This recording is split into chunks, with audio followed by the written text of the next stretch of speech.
5 children witnessed a murder. The killer wants them dead.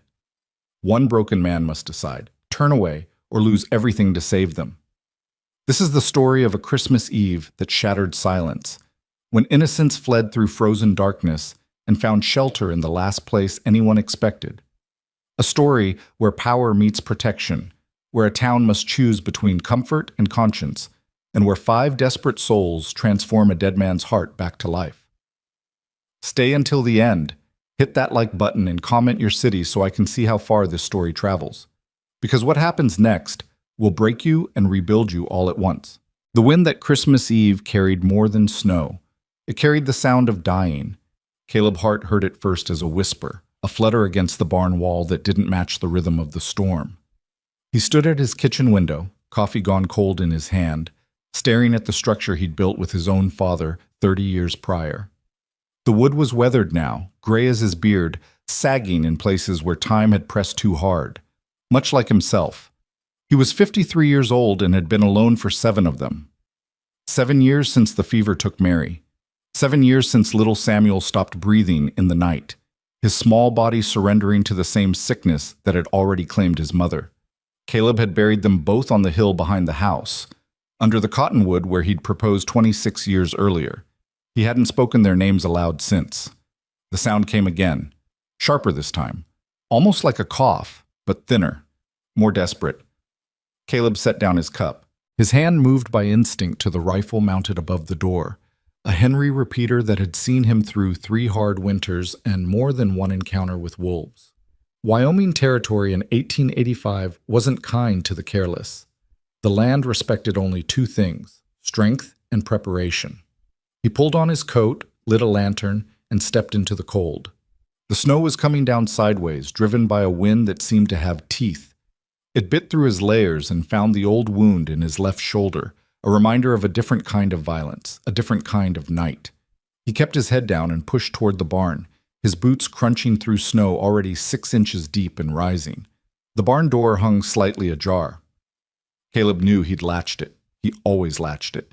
His mare, Duchess, was inside, along with 3 chickens too stubborn to freeze. Leaving it open was an invitation to predators, and out here, predators came in many forms. He shouldered the door wider and raised the lantern. "Don't shoot." The voice was small, young, male. Caleb froze, rifle halfway to his shoulder. The lantern light spilled across the barn's interior, illuminating hay bales, empty stalls, and there, in the far corner, pressed against the back wall as if they could disappear into the wood itself. Children. 5 of them. Caleb's breath caught. He lowered the rifle slightly but kept it ready. His eyes adjusted, taking in details that made his chest tighten. The oldest was a boy, maybe 13, standing in front of the others like a human shield. His face was thin, cheekbones too prominent, lips cracked and bleeding. His coat, if you could call it that, was more holes than fabric. Behind him huddled 3 more, 2 girls and another boy, all younger, all wearing the same expression of exhausted terror. And in the oldest boy's arms, wrapped in what looked like a woman's shawl, was a baby. It wasn't moving. "Please," the boy said. His voice cracked, whether from cold or emotion, Caleb couldn't tell. "Please don't send us back." Caleb stared. He'd lived alone for so long that the sound of another human voice felt almost foreign in this space. His barn, his sanctuary of silence, and now it was full of children, starving, freezing children who looked at him like he was either salvation or the end. "Who are you?" Caleb's voice came out rougher than he intended. "Where did you come from?" The boy swallowed hard. "My name is Evan Reed. These are my sisters and brother, Clara, Lila, and Thomas. And this—" His arms tightened around the bundle. "This is Anna. She's 6 months old. Where are your parents?" Something dark crossed Evan's face. "Dead." The word hung in the frozen air between them. Caleb saw the way the other children flinched at it, the way the middle girl, Clara, he thought, pressed her face against Evan's back and began to cry silently, her small shoulders shaking. "How long have you been in my barn?" "Since yesterday morning. We walked through the night before that. I didn't know where else to go. I saw your chimney smoke from the ridge and thought maybe—" Evan's voice failed him. "Maybe you'd have food." Caleb looked at them again, really looked. Their faces were hollow, eyes sunken. The youngest boy, Thomas, couldn't have been more than 7, and he was leaning heavily against his sister, as if standing required more strength than he possessed. The baby in Evan's arms hadn't stirred once. "That child," Caleb said quietly. "Is she alive?" Evan's face crumpled. "Barely. She hasn't eaten in 2 days. We ran out of milk and I tried to give her water, but she won't take it anymore. She's just sleeping now, all the time." Something old and buried shifted in Caleb's chest. A memory of another baby, another set of blue lips, another moment when he'd stood helpless while life slipped away. He lowered the rifle completely. "Come with me," he said. "Into the house." Evan didn't move. You're not going to turn us in?" "To who?" "To her." The way he said it, her, carried a weight that made Caleb pause. There was fear in that single syllable. Real, bone-deep fear. "I don't know who you're talking about," Caleb said, "but right now that baby is dying, and if we don't get her warm and fed in the next hour, talking about anything else won't matter. Now move." Evan hesitated one more moment, then nodded. He turned to the others. "It's okay," he whispered. "Come on." They moved as a unit, the 3 older children supporting Thomas between them, Evan cradling the baby with a gentleness that spoke of practice, of necessity, of love that had become survival. They followed Caleb across the yard, heads bent against the wind, small figures swallowed by the storm. Inside the house, Caleb moved with purpose. He'd lived alone long enough that efficiency had replaced comfort, everything in its place, nothing wasted, nothing decorative. But the stove was hot, and there was soup left from dinner, and he had blankets stored in the chest by the stairs. "Sit," he commanded, pointing to the chairs around his small table. The children obeyed instantly, too tired or too scared to do otherwise. They sank into the seats like stones dropping into water, and Caleb saw the way their bodies seemed to give up the moment they stopped moving, as if the act of sitting released some terrible tension that had been holding them together. He moved to the stove and ladled soup into bowls, potato and venison, thick and still warm. He set them down in front of the children and watched as 4 pairs of eyes fixated on the food with an intensity that made his throat tight. "Eat," he said. Slowly. They didn't need to be told twice. Clara and Lila fell on their bowls like animals, scooping soup with their hands before remembering the spoons. Thomas was slower, more methodical, but Caleb could see the tremor in the boy's hands as he lifted each spoonful to his mouth. Evan didn't touch his bowl. His attention was entirely on the baby in his arms. Caleb crouched down in front of him. "Let me see her." Evan's arms tightened instinctively, but then he forced himself to relax. He pulled back the shawl, revealing a tiny face so pale it was almost translucent. The baby's lips were blue, her breathing shallow and irregular. Her eyes didn't open. "How long has she been like this?" "Since this morning. She was crying yesterday, but today—" Evan's voice broke. "Today, she just stopped." Caleb had seen this before. Starvation in infants moved fast. The body began to shut down, conserving energy, pulling inward. If they didn't act now, the baby wouldn't see sunrise. "I need warm water and honey," Caleb said, standing. "And cloth, clean cloth." He moved through his house with the efficiency of a man who'd once been a father, who remembered the rituals of caring for something small and helpless. He boiled water, cooled it to blood temperature, mixed in honey and a pinch of salt. He tore a clean shirt into strips and soaked them in the mixture. "Hold her head up," he told Evan, returning to the table. The boy obeyed, his hands shaking. Caleb pressed the soaked cloth to the baby's lips, squeezing gently so that drops of the sweetened water ran into her mouth. Nothing happened. He tried again, and again. The other children had stopped eating, watching with held breath as Caleb worked.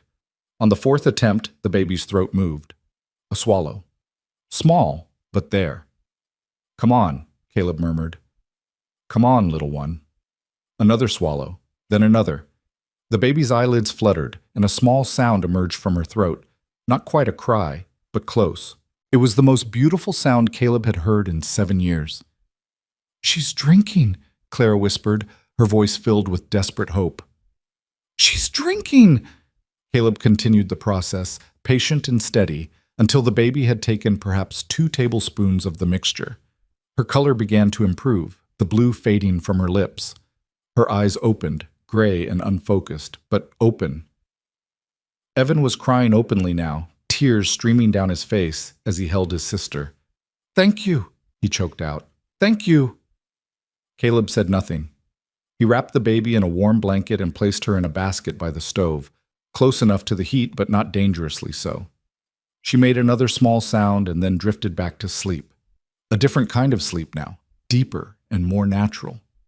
He turned back to the table. The children had finished their soup and were staring at him with expressions he couldn't quite read. Gratitude, certainly, but also confusion, as if kindness was something foreign and suspect. "There's more," Caleb said, gesturing to the pot. "Eat until you're full, then we'll talk."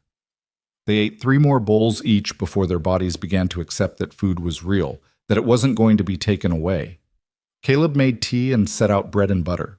The children devoured it all, and he let them, knowing that their stomachs would protest later, but understanding that right now they needed to feel full more than they needed to feel comfortable. When they finally slowed, when the frantic edge had left their eating, Caleb pulled a chair from the corner and sat down across from them. "Now," he said quietly, "tell me who you're running from." The children exchanged glances. It was Clara who spoke first, her voice barely above a whisper. "Margaret Crowell." The name meant nothing to Caleb. "Who's that?" "She owns the land north of here," Evan said. His hands were clenched on the table, knuckles white. "Almost all of it. 15,000 acres. She has men and money, and she has the law."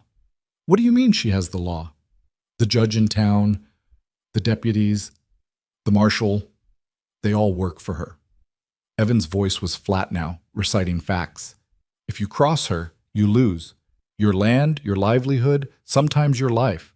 Everyone knows it. No one talks about it." Caleb leaned back. "And you crossed her." "Our father did." This came from Lila, the youngest girl. She was maybe 9, with dark hair and eyes too old for her face. "He wouldn't sell his water rights." "Water rights?" Evan nodded. "We had a ranch. Small, just 40 acres, but it sat on the best water source in the valley. A spring that never ran dry, even in drought years. Crowell wanted it. She offered to buy it 3 times, and Dad said no every time. He said it was ours, that his father had claimed it fair, and that no amount of money would make him sell our family's legacy to someone who'd just use it to choke out everyone else." "Smart man," Caleb said. "A dead man." Evan's voice went hard. 2 weeks ago, Crowell came to our house with her foreman, a man named Dutch Keller. He has a scar across his face, from his eye to his chin. You can't miss him. They said Dad had one more chance to sell, and he said no again, so Dutch pulled a gun and shot him. The room went silent. Even the wind outside seemed to pause. "We were in the house," Clara whispered. "We heard it, the gunshot. We ran outside, and Dad was on the ground, and there was blood everywhere, and Crowell was standing over him telling Dutch to make sure he was dead. She saw you." "She saw Evan," Lila said. "He ran out first.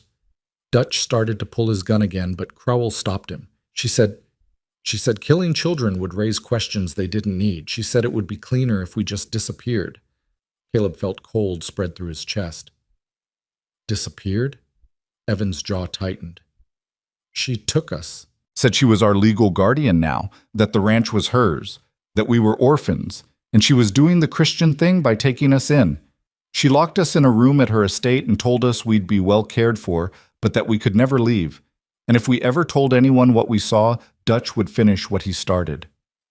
"We were there for 9 days, Clara said. Her voice was shaking. 9 days in that room. She brought food, but she also brought papers, legal papers. She said we had to sign over the water rights, that it was just a formality since she was our guardian now. Evan refused. So she stopped bringing food," Evan finished, "for 3 days. No food, no water. She said we'd sign eventually, that hunger makes everyone reasonable. But I knew if we signed, we'd never walk out of that room alive. We were witnesses. We knew what she did. The only reason we were still breathing was because she needed those papers signed by the legal heirs. How did you escape? A ghost of a smile crossed Evan's face. Thomas, he's small, smaller than he should be for his age. There was a window in the room, high up and barred, but the bars were old. Thomas climbed up and worked one loose over 2 nights while we tried to keep quiet. When it finally came free, he squeezed through and opened the door from the outside. Thomas, who had been silent until now, spoke for the first time. His voice was thin and high. I was scared. It was dark, and I didn't know where I was. But Evan said I had to be brave. So I was brave. You were more than brave, Caleb said gently. You saved your family. The boy's face crumpled, and he started to cry, deep shaking sobs that spoke of terror held in for too long. Clara pulled him close, rocking him gently while her own tears fell. We ran, Evan continued, his voice mechanical now, as if emotion was too dangerous. It was the middle of the night, and we just ran. We took Anna and whatever we could carry, and we ran. I knew Crowell would send men after us, so we stayed off the roads. We walked through the forest, through the creek beds, anywhere we thought they couldn't track us easily. It took us 5 days to get here. We ate roots and drank from streams, and Anna got sicker every day because we couldn't feed her properly. Why didn't you go to the law, to the marshal? The look Evan gave him was ancient. I told you, she is the law. There's nowhere to go, nowhere that's safe. We thought maybe if we got far enough away, maybe across the border into Montana, we'd find someone who could help. But Anna got so sick, and we were so hungry, and then we saw your smoke, and I thought, his voice broke. I thought maybe just one night of warmth and safety before we had to keep running. Caleb looked at the 5 children sitting at his table, exhausted, traumatized, hunted. He thought about turning them away, about the wisdom of staying out of other people's problems. He thought about the life he'd built in silence and solitude, the careful distance he'd maintained from everyone and everything since Mary and Samuel died. He thought about Anna in her basket, those tiny fingers curling and uncurling as she slept. And he thought about what it meant to be a man, not in the abstract, but in the specific, in the moment when choice becomes action and action becomes consequence. You'll stay here, he said. Evan stared at him. What? You'll stay here, all of you, until we figure out what to do next. You don't understand, Evan said urgently. Crowell will come. She has men everywhere. She'll find us, and when she does, she'll have to go through me. The words hung in the air, simple and absolute. Caleb hadn't planned to say them. They came from somewhere deeper than thought, from a place in him that he'd thought was dead. You can't, Clara whispered. She'll destroy you. She destroys everyone. Maybe. Caleb stood and began clearing the table. But that's tomorrow's problem. Tonight, you're going to sleep in beds with full bellies and warm blankets. Tomorrow, we'll figure out the rest. He showed them upstairs to the rooms that hadn't been used in 7 years. His bedroom and Samuel's room, both preserved exactly as they'd been the day they died. He stripped Samuel's bed of its old linens and replaced them with fresh ones from the chest, trying not to think about the last child who'd slept here. The girls would share Samuel's bed. The boys would take Mary's room. The baby would sleep in the basket by the stove where Caleb could monitor her through the night. As he tucked them in, an action that felt both foreign and achingly familiar, Clara reached out and grabbed his hand. Why? She asked. Why are you helping us? You don't know us. Caleb looked down at her small face, at the fear and hope warring in her eyes. He thought about all the answers he could give. About duty. About decency. About what was right. Instead, he told her the truth. Because no child should die for being witness to murder, he said quietly, and because I'm tired of living in a world where men like me do nothing while men like Crowell do everything. She squeezed his hand once, then let go. Downstairs, Caleb sat by the stove and watched Anna sleep. Her breathing was stronger now, more regular. In the morning, he'd need to find milk, proper food for an infant. He'd need to make plans, to think through what was coming, because something was coming. That was certain. He'd just made himself an enemy of the most powerful person in the territory, and he'd done it without hesitation, without calculation, without anything resembling a plan. Outside, the storm intensified. Snow piled against the windows, and the wind howled like something alive. But inside, 5 children slept in safety for the first time in weeks. And Caleb Hart, who had been alone for 7 years, who had built walls around his heart higher than his barn, who had promised himself never to feel again the pain of losing what he loved. Caleb Hart sat watch in the darkness and knew that everything had changed. The night that shouldn't have happened had happened anyway, and there was no going back. When dawn broke on Christmas morning, Caleb woke to the sound of a baby crying, a healthy, hungry, angry cry that filled his house with life. He fed Anna carefully, mixing milk from Duchess with warm water and honey, and watched as she drank with the enthusiasm of the living.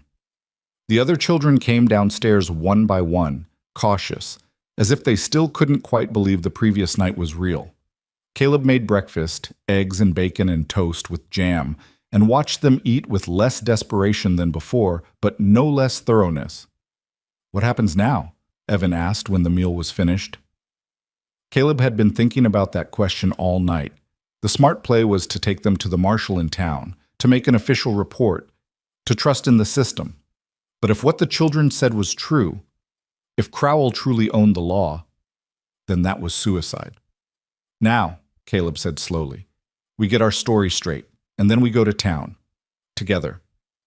"That's insane," Evan said flatly. She'll do what she was always going to do. The difference is she'll have to do it in public, in front of witnesses. Right now you're ghosts, disappeared children nobody's looking for. But if we walk into town together, if we make noise, if we tell your story to enough people fast enough, you become real. You become a problem that can't be solved with a bullet in the dark." Clara bit her lip. "What if people don't believe us?" "Then we make them believe. We go to the newspaper, the church, the telegraph office. We tell your story everywhere until ignoring it becomes impossible."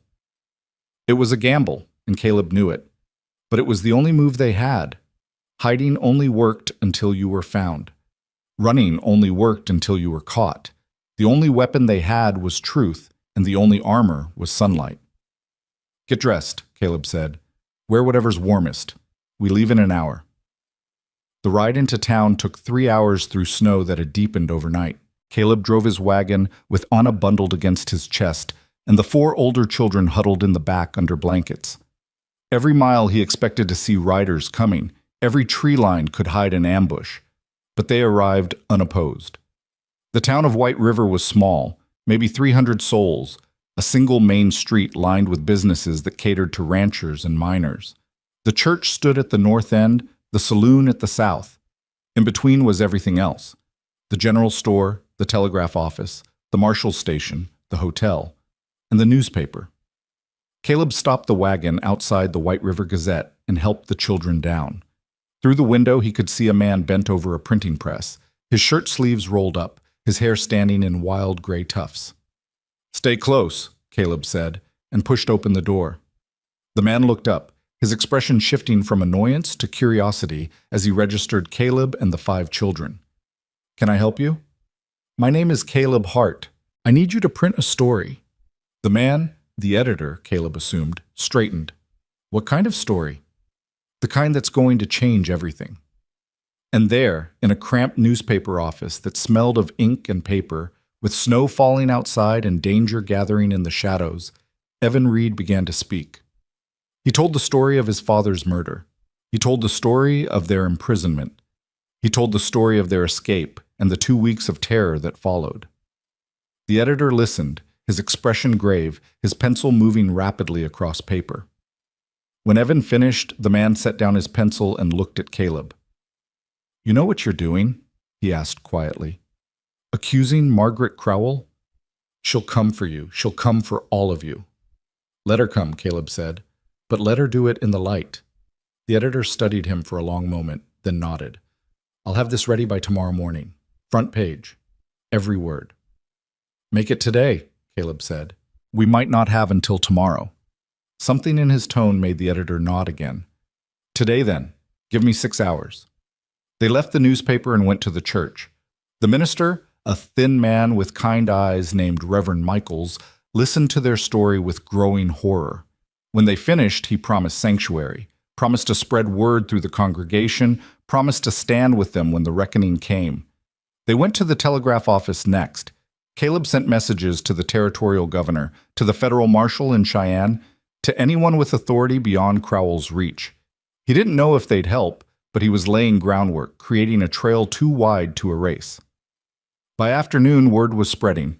People came to the church to see the children, to hear the story firsthand. Some believed immediately. Others were skeptical. But they were listening, and that was enough. Caleb felt the tension building with each passing hour. Every rider that passed made his hand move toward his rifle. Every loud sound made the children flinch. They were exposed now, visible, vulnerable, but they were also real. At sunset, as Caleb prepared to move the children to the boarding house where they could sleep, the door to the church opened. A woman stood in the doorway. She was perhaps 60, tall and straight-backed, dressed in expensive black wool. Her hair was silver and pulled back severely from a face that might have been beautiful once, but had hardened into something more like granite. Her eyes were pale blue and cold. Behind her stood 6 men. They were hard-looking, the kind who wore guns comfortably. One of them had a scar running from his eye to his chin. Margaret Crowell had come. "Caleb Hart," she said, her voice cultured and utterly certain. "I believe you have something that belongs to me." Caleb stepped forward, placing himself between the children and the doorway. "These children don't belong to anyone. They're free citizens with rights. They're orphaned minors under my legal guardianship." Crowell pulled papers from her coat and held them up. "As you can see, everything is in order. Now, I'll ask politely one time, surrender them." "No." The word echoed in the church. Behind Caleb, he heard the children breathing, fast and shallow. Reverend Michaels stepped forward, his voice shaking but firm. "Mrs. Crowell, these children have made serious accusations. Surely you'd want—" "I want what's legally mine, Reverend." Crowell's voice never changed tone. "These children are confused, traumatized by their father's tragic accident. They need proper care, proper supervision, not wild stories encouraged by strangers with savior complexes." "Their father was murdered," Caleb said flatly. "They watched it happen. They can describe it in detail. Children imagine things, especially when coached." Crowell's gaze shifted to Evan, and Caleb saw the boy flinch. "I've been nothing but kind to them, and this is how they repay me, with lies and drama?" "Let's put it to the law then," Caleb said. "Let's have an investigation. Let's hear their testimony in court." Crowell smiled. It didn't reach her eyes. "The law, Mr. Hart, is precisely what I've brought with me." One of the men stepped forward, deputy's badge glinting on his chest. "I'm Deputy Warren.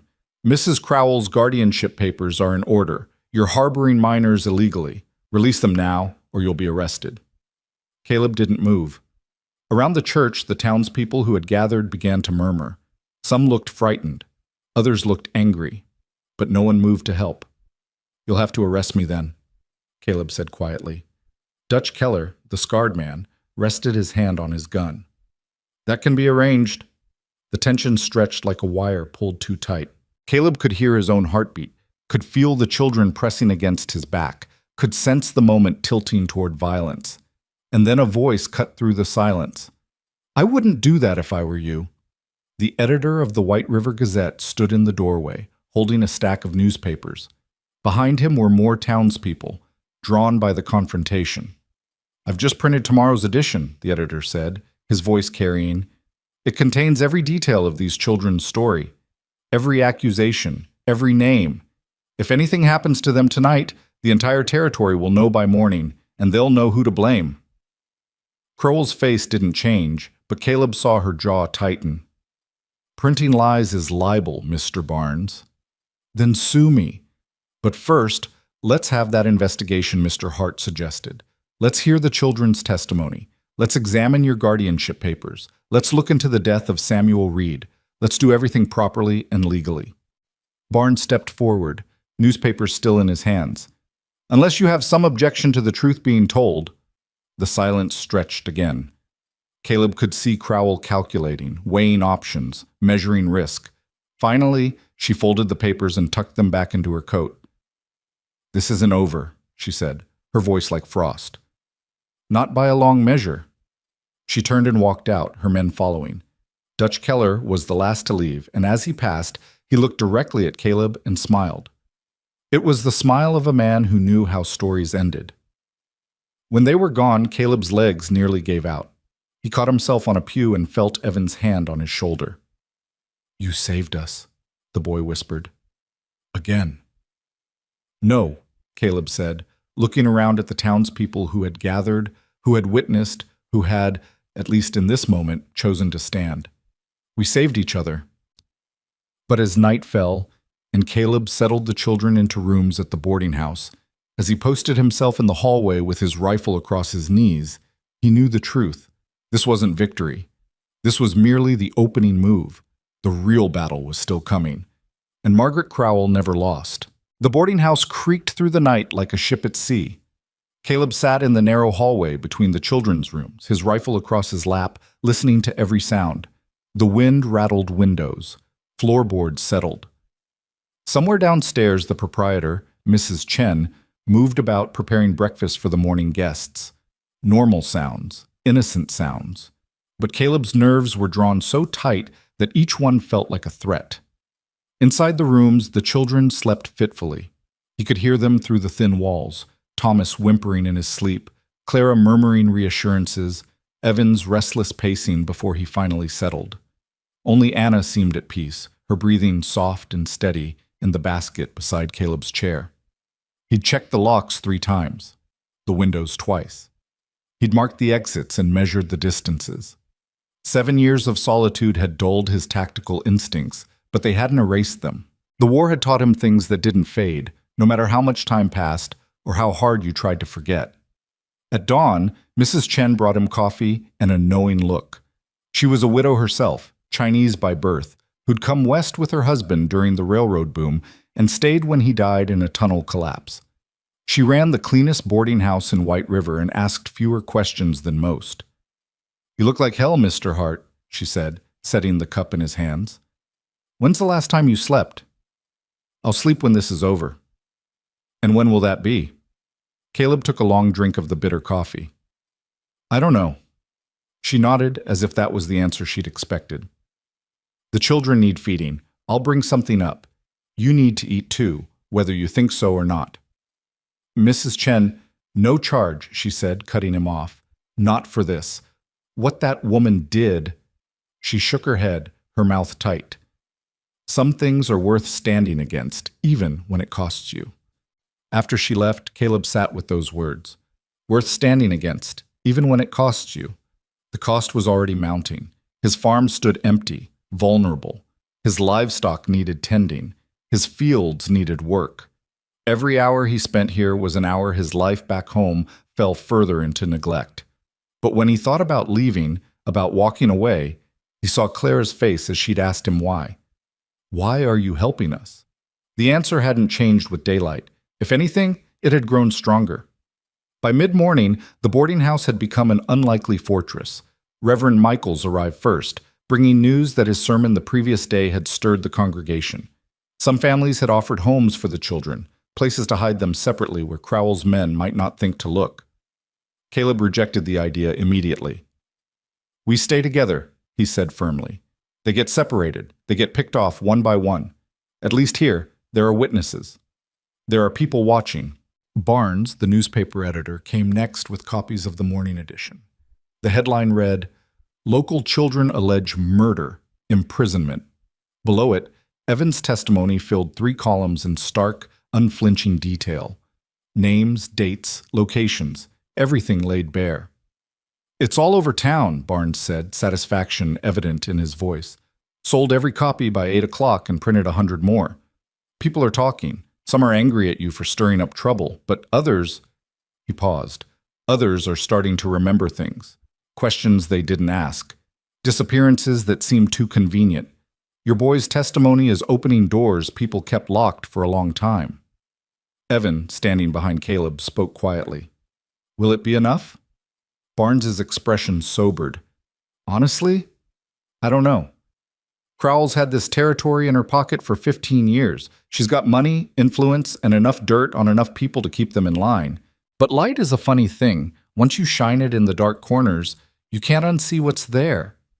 The morning brought others too. Ranchers who'd lost land to Crowell's expansion. Merchants who'd been forced to sell at her prices. A widow whose husband had died in what was ruled an accident but which she swore was murder. They came one by one, drawn by the newspaper article, and they told their stories in hushed voices as if the walls themselves might report back to Crowell. "She bought my note from the bank," one farmer said, his weathered hands twisting his hat, "then called it due 2 months early. When I couldn't pay, she took my land and gave me a job working the same fields I used to own, for wages that barely feed my family. My son spoke against her in a town meeting," another woman added. 3 days later, he was beaten so badly he can't work anymore. No one saw who did it. The marshal said it was probably drifters passing through. Each story added weight to what Caleb already knew. They weren't fighting one woman. They were fighting a system, carefully constructed over years, that bent everything to her will. The law, the economy, even the social fabric of the town, all of it threaded through with her influence. By noon, Deputy Warren appeared at the boarding house door. He looked uncomfortable, his badge catching the winter light as he removed his hat. "Mr. Hart, I need to speak with you." Caleb stepped outside, closing the door behind him. "If you're here to arrest me, I'm here to warn you." Warren's voice was low, urgent. "Whatever you think you're doing, it needs to stop. Today. Now. Those children witnessed a murder. They were held prisoner. I'm not stopping anything." Warren glanced around, ensuring they were alone. "You don't understand how this works. Crowell doesn't just own land, she owns people. The judge who'd hear any case against her, she holds his mortgage. The bank president? Her cousin. The territorial representative? She funded his campaign. You can't win this." "Maybe not, but I can try." "Trying will get you killed." Warren stepped closer, and Caleb saw genuine fear in his eyes. "I've seen what happens to people who oppose her. Good people, smart people. They end up ruined or dead or wishing they were. Last year, a rancher tried to organize resistance. He accidentally fell down a well and drowned. His wife found him 3 days later. The marshal ruled it accidental, but everyone knew. And you went along with it." Warren's face flushed. "I have a family, 2 daughters, a wife. You think I like wearing this badge knowing what it means? But I also like having a roof over my head and food on the table, and that's what I lose if I cross her. So you're asking me to sacrifice these children to protect your comfort. I'm asking you to be realistic. You're one man. She's an empire. The math doesn't work in your favor." Caleb studied the deputy. The fear, the shame, the desperate rationalization. He'd seen it before, in the war. Men who knew what was right but lacked the courage to act on it, who watched atrocities happen and told themselves they were being practical. "Maybe the math doesn't work," Caleb said quietly. "But I'm doing it anyway. Now, are you here to arrest me or just to beg me to make your cowardice easier to live with?" Warren's hand moved to his gun, then stopped. He stood there, trembling with anger or shame or both, then turned and walked away without another word. Inside, Evan had been watching through the window. "He's right, you know. We can't win." "Probably not," Caleb agreed. "But we can make her work for it. We can make it expensive. We can make enough noise that even if she wins, the victory is poisoned." That afternoon brought the first real assault, not with guns, but with law. A different deputy, not Warren, but a harder man named Pike, arrived with papers. He nailed them to the boarding house door while a small crowd gathered. "By order of Judge Whitmore," Pike announced, his voice carrying, "Caleb Hart is hereby ordered to surrender custody of the Reed children to their legal guardian, Margaret Crowell, by sunset today. Failure to comply will result in arrest and charges of kidnapping." "On what grounds?" Barnes called from the crowd, his notebook already out. "On the grounds that Mrs. Crowell has legal guardianship papers, properly filed and witnessed, designating her as the sole guardian of the minors in question." Pike's voice was bored, mechanical. "Mr. Hart has no legal standing. His refusal to comply constitutes criminal interference." Reverend Michaels pushed forward. "What about the children's testimony? What about the allegations of murder?" "The marshal has investigated and found no evidence of wrongdoing. The death of Samuel Reed was ruled accidental. He was cleaning his rifle when it discharged. Tragic, but not criminal." "That's a lie." Evan's voice rang out from the boarding house window. The crowd turned, and Caleb saw faces, some sympathetic, some skeptical, all uncertain. Dutch Keller shot my father in cold blood while Crowell watched. I saw it. We all saw it. Pike looked up at the window, his expression unchanged. The word of traumatized children against established records and witness testimony. The judge has made his ruling. Sunset, Mr. Hart. After that, you're a criminal. He walked away, and the crowd began to disperse, murmuring among themselves. Caleb pulled the notice off the door and read it carefully. The legal language was dense, but the message was clear: surrender or be destroyed. What do we do? Clara asked. She'd come down the stairs silently, her face pale. Caleb looked at the paper, then at her, then at the other children gathering around. Thomas held Anna now, rocking her gently. Lila gripped Evan's hand. They were looking at him like he had answers, like he was something more than a broken farmer who'd stumbled into their lives by accident. We fight, he said simply. We go to that judge and we demand a real hearing. We make them look at you, listen to you, see you as human beings instead of property to be transferred. And if they won't? Then we make them arrest me in front of the whole town. We make them drag children from a boarding house by force. We make them show everyone exactly what they're willing to do to protect Crowell's power. Barnes, who'd stayed behind after the crowd left, shook his head slowly. You're going to get yourself killed, Hart. You know that, right? Maybe. But I'm going to do it in the light, where everyone can see. That's the difference between Crowell and me. She does her work in the dark. I'm going to make her do it in public, and let people decide what that means. They went to the courthouse at 3 o'clock, all of them together. Caleb led, with the children following and a growing crowd trailing behind. Word had spread, and it seemed like half the town wanted to see what would happen. They filled the courthouse steps, the hallway, the courtroom itself.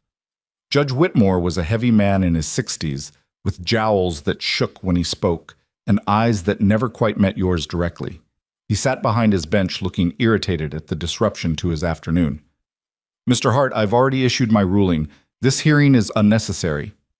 With respect, Your Honor, you issued a ruling without hearing testimony from the alleged victims. That's not justice. That's paperwork. The crowd murmured approval. Whitmore's face darkened. Watch your tone.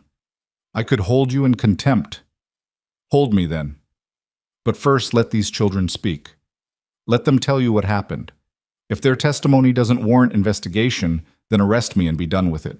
But give them a voice. Whitmore looked past Caleb to where Crowell sat in the front row, flanked by her lawyer, a thin, sharp-faced man named Ashford. She gave the smallest nod. Very well, Whitmore said heavily. The boy may speak. 5 minutes. Then this matter is closed. Evan stepped forward.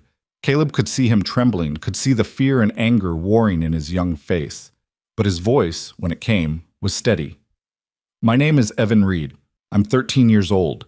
2 weeks ago, I watched Margaret Crowell order my father's murder. For the next 5 minutes, he spoke. He described the spring on their land, the repeated offers to buy, his father's refusals. He described that final visit, the argument, the casual way Dutch Keller had drawn his gun. He described the sound of the shot, his father's body falling, the blood spreading across the dirt. Crowell stood over him, Evan said, his voice breaking. She told Dutch to make sure he was dead. Then she looked at me and said, "This is what happens when people don't understand how the world works." Those were her exact words. And then she took us. The courtroom was silent. Caleb looked at the faces in the crowd. Shock, horror, disbelief, but also recognition. People who'd suspected but never known. People who'd closed their eyes to avoid seeing. Whitmore cleared his throat. An emotional account, certainly, but emotion isn't evidence. Mrs. Crowell, do you wish to respond? Crowell stood, composed and dignified.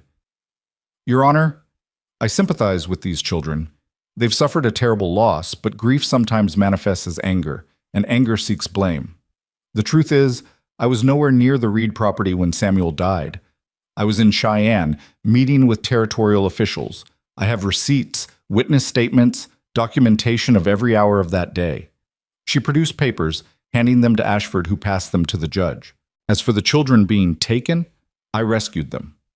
When I returned from Cheyenne 3 days after Samuel's death and learned that these children were orphaned and alone, I took them into my home.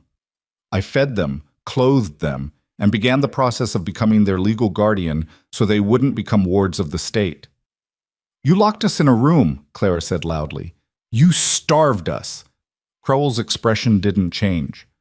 I kept them safe while I secured the proper legal documents. They were traumatized, prone to running away. I was protecting them from themselves. By stopping their food? Caleb demanded. By threatening them? I did no such thing. These are fantasies, Mr. Hart, probably encouraged by you for reasons I can't fathom. Perhaps you see an opportunity to claim their land yourself. Perhaps you're simply a troubled man looking for purpose. Either way, you're manipulating vulnerable children. The words landed like blows. Caleb could feel the crowd's mood shifting, uncertainty creeping in. Crowell was good at this, turning accusations around, creating doubt, making the victim sound unreliable.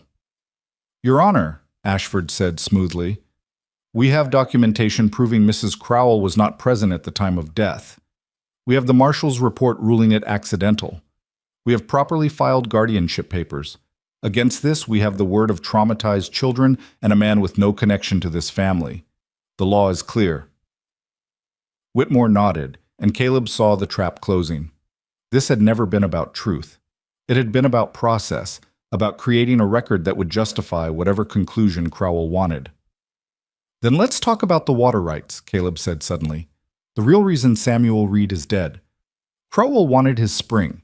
She's been acquiring water rights across the valley for years, choking out smaller ranchers, consolidating power. Samuel's death was convenient for her, eliminated a holdout, and gave her legal access to his property through guardianship. Speculation, Ashford snapped. Wild, baseless speculation. Is it? Check the land records. Check the pattern of acquisition. Check how many accidents have happened to people who refuse to sell to Crowell. That's enough. Whitmore's gavel cracked like a gunshot. Mr. Hart, you're dancing very close to slander. I've heard enough. The children will be returned to Mrs. Crowell's custody immediately. Deputy Pike, take them into— No. Evan's voice cut through the courtroom. He moved to stand directly in front of the judge, his thin body rigid. I won't go. None of us will. You'll have to drag us out of here. Pike stood, hand moving to his club. The crowd tensed. Caleb stepped forward, placing himself between the deputy and the boy. You're really going to do this? He asked quietly, his voice carrying in the sudden silence. You're going to brutalize children in a courtroom, in front of all these witnesses? For her? Pike hesitated. His eyes flicked to Whitmore, to Crowell, back to Caleb. Around them, the townspeople watched, and Caleb could see the calculation happening in every face. This was the moment where abstract became concrete, where papers and pronouncements became actual violence against actual children. Do it, Crowell said coldly. They're my legal wards. Retrieve them. Pike moved forward. Caleb didn't retreat. Behind him, he felt the children pressing close, forming a knot of fear and defiance. Pike's hand closed on Caleb's arm, and Caleb let it happen, let himself be moved aside, because this was the point, to make them reveal themselves. Pike reached for Evan. The boy flinched but didn't run. And then Clara screamed, a sound so raw, so filled with terror that it stopped everyone. Please, she cried. Please don't take us back. She'll kill us. She said so. Once we signed the papers, she said we'd disappear, that accidents happen all the time to orphans. The crowd erupted. People surged forward, shouting questions, making protests. Whitmore hammered his gavel uselessly. Pike, overwhelmed, released Evan and stepped back. And in the chaos, Caleb saw Crowell's mask slip for just a moment, a flash of cold fury that confirmed everything. Order, Whitmore bellowed. I will have order, or I'll clear this courtroom. But order was already gone. Barnes was scribbling frantically in his notebook. Reverend Michaels was calling for mercy and investigation. Townspeople were shouting their own stories of Crowell's acquisitions, their own suspicions. The careful facade of legal propriety had shattered, and underneath was something raw and angry. Crowell stood. Your Honor, clearly this situation has become too volatile. Perhaps it would be best to table this matter for a few days until emotions have settled. It was a tactical retreat, and Caleb recognized it immediately. She was pulling back, regrouping, looking for another angle of attack. Whitmore seized on it gratefully. Yes, yes, an excellent suggestion. The matter is postponed pending further review. Mr. Hart, the children may remain in your custody temporarily, but you are not to leave town. Court is adjourned. The gavel fell, and with it, a temporary reprieve. Caleb ushered the children out through the crowd, feeling hands pat his shoulder, hearing voices of support. But he also caught the darker glances, the faces that showed not support, but fear of being noticed, of being associated with trouble. They made it back to the boarding house as the sun was setting. Mrs. Chen had beef stew waiting, and the children ate mechanically, exhausted by the day's emotions. Caleb stood at the window, watching the street, waiting for what came next. It came at midnight. Caleb smelled the smoke before he saw the flames. He was on his feet instantly, rifle in hand, shouting at the children to wake up. Mrs. Chen was already in the hallway, her face pale in the lamplight. "The kitchen," she gasped. "Something in the kitchen." Caleb ran. The boarding house's rear entrance was ablaze, flames climbing the wooden walls with terrifying speed. He could see through the window, a bottle broken on the floor, liquid spreading, fire racing along it. Not an accident. Arson. "Out!" he roared. "Everyone out the front, now!" The children stumbled down the stairs, coughing in the thickening smoke. Thomas carried Anna, Clara held Lila's hand, Evan brought up the rear. Mrs. Chen grabbed blankets and her cash box. They spilled into the street as flames engulfed the back half of the building. The night erupted with bells and shouting. Townspeople formed bucket brigades, but it was too late. The boarding house burned hot and fast, the dry wood consumed in minutes. By dawn, only the front wall remained standing, smoke still curling from the ruins. "Everyone out?" the fire chief asked, his face grim. "Everyone," Mrs. Chen confirmed. She was sitting on the curb wrapped in a blanket, watching her livelihood turn to ash.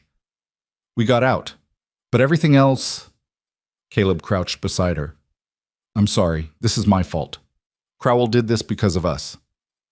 "Crowell did this because she's evil," Mrs. Chen said flatly. "Don't apologize for her sins." Barnes arrived as the sun rose, taking notes on the scene. Witnesses saw two men on horseback leaving the alley just before the fire started. No one got a good look at their faces. "One of them had a scar," Evan said quietly. He was standing apart from the group, staring at the ruins. "I'd bet my life on it. Dutch Keller was here." "Can't prove it," Barnes said. "But I'll write it anyway. People need to see the pattern." Caleb looked around at the children, soot-stained and shivering in the winter morning. They'd lost their home, then their guardian, then their freedom, and now even temporary shelter. Everything was being stripped away, piece by piece, in a systematic attempt to isolate them, to make them vulnerable. "We need somewhere safe," Clara said. "Somewhere she can't burn down." "The church," Reverend Michaels said. He'd come with the crowd and now stepped forward. "It's stone, hard to burn. And it's sanctuary. Tradition holds that law doesn't enter sacred ground." "Tradition isn't law," Caleb pointed out. "No, but it's something.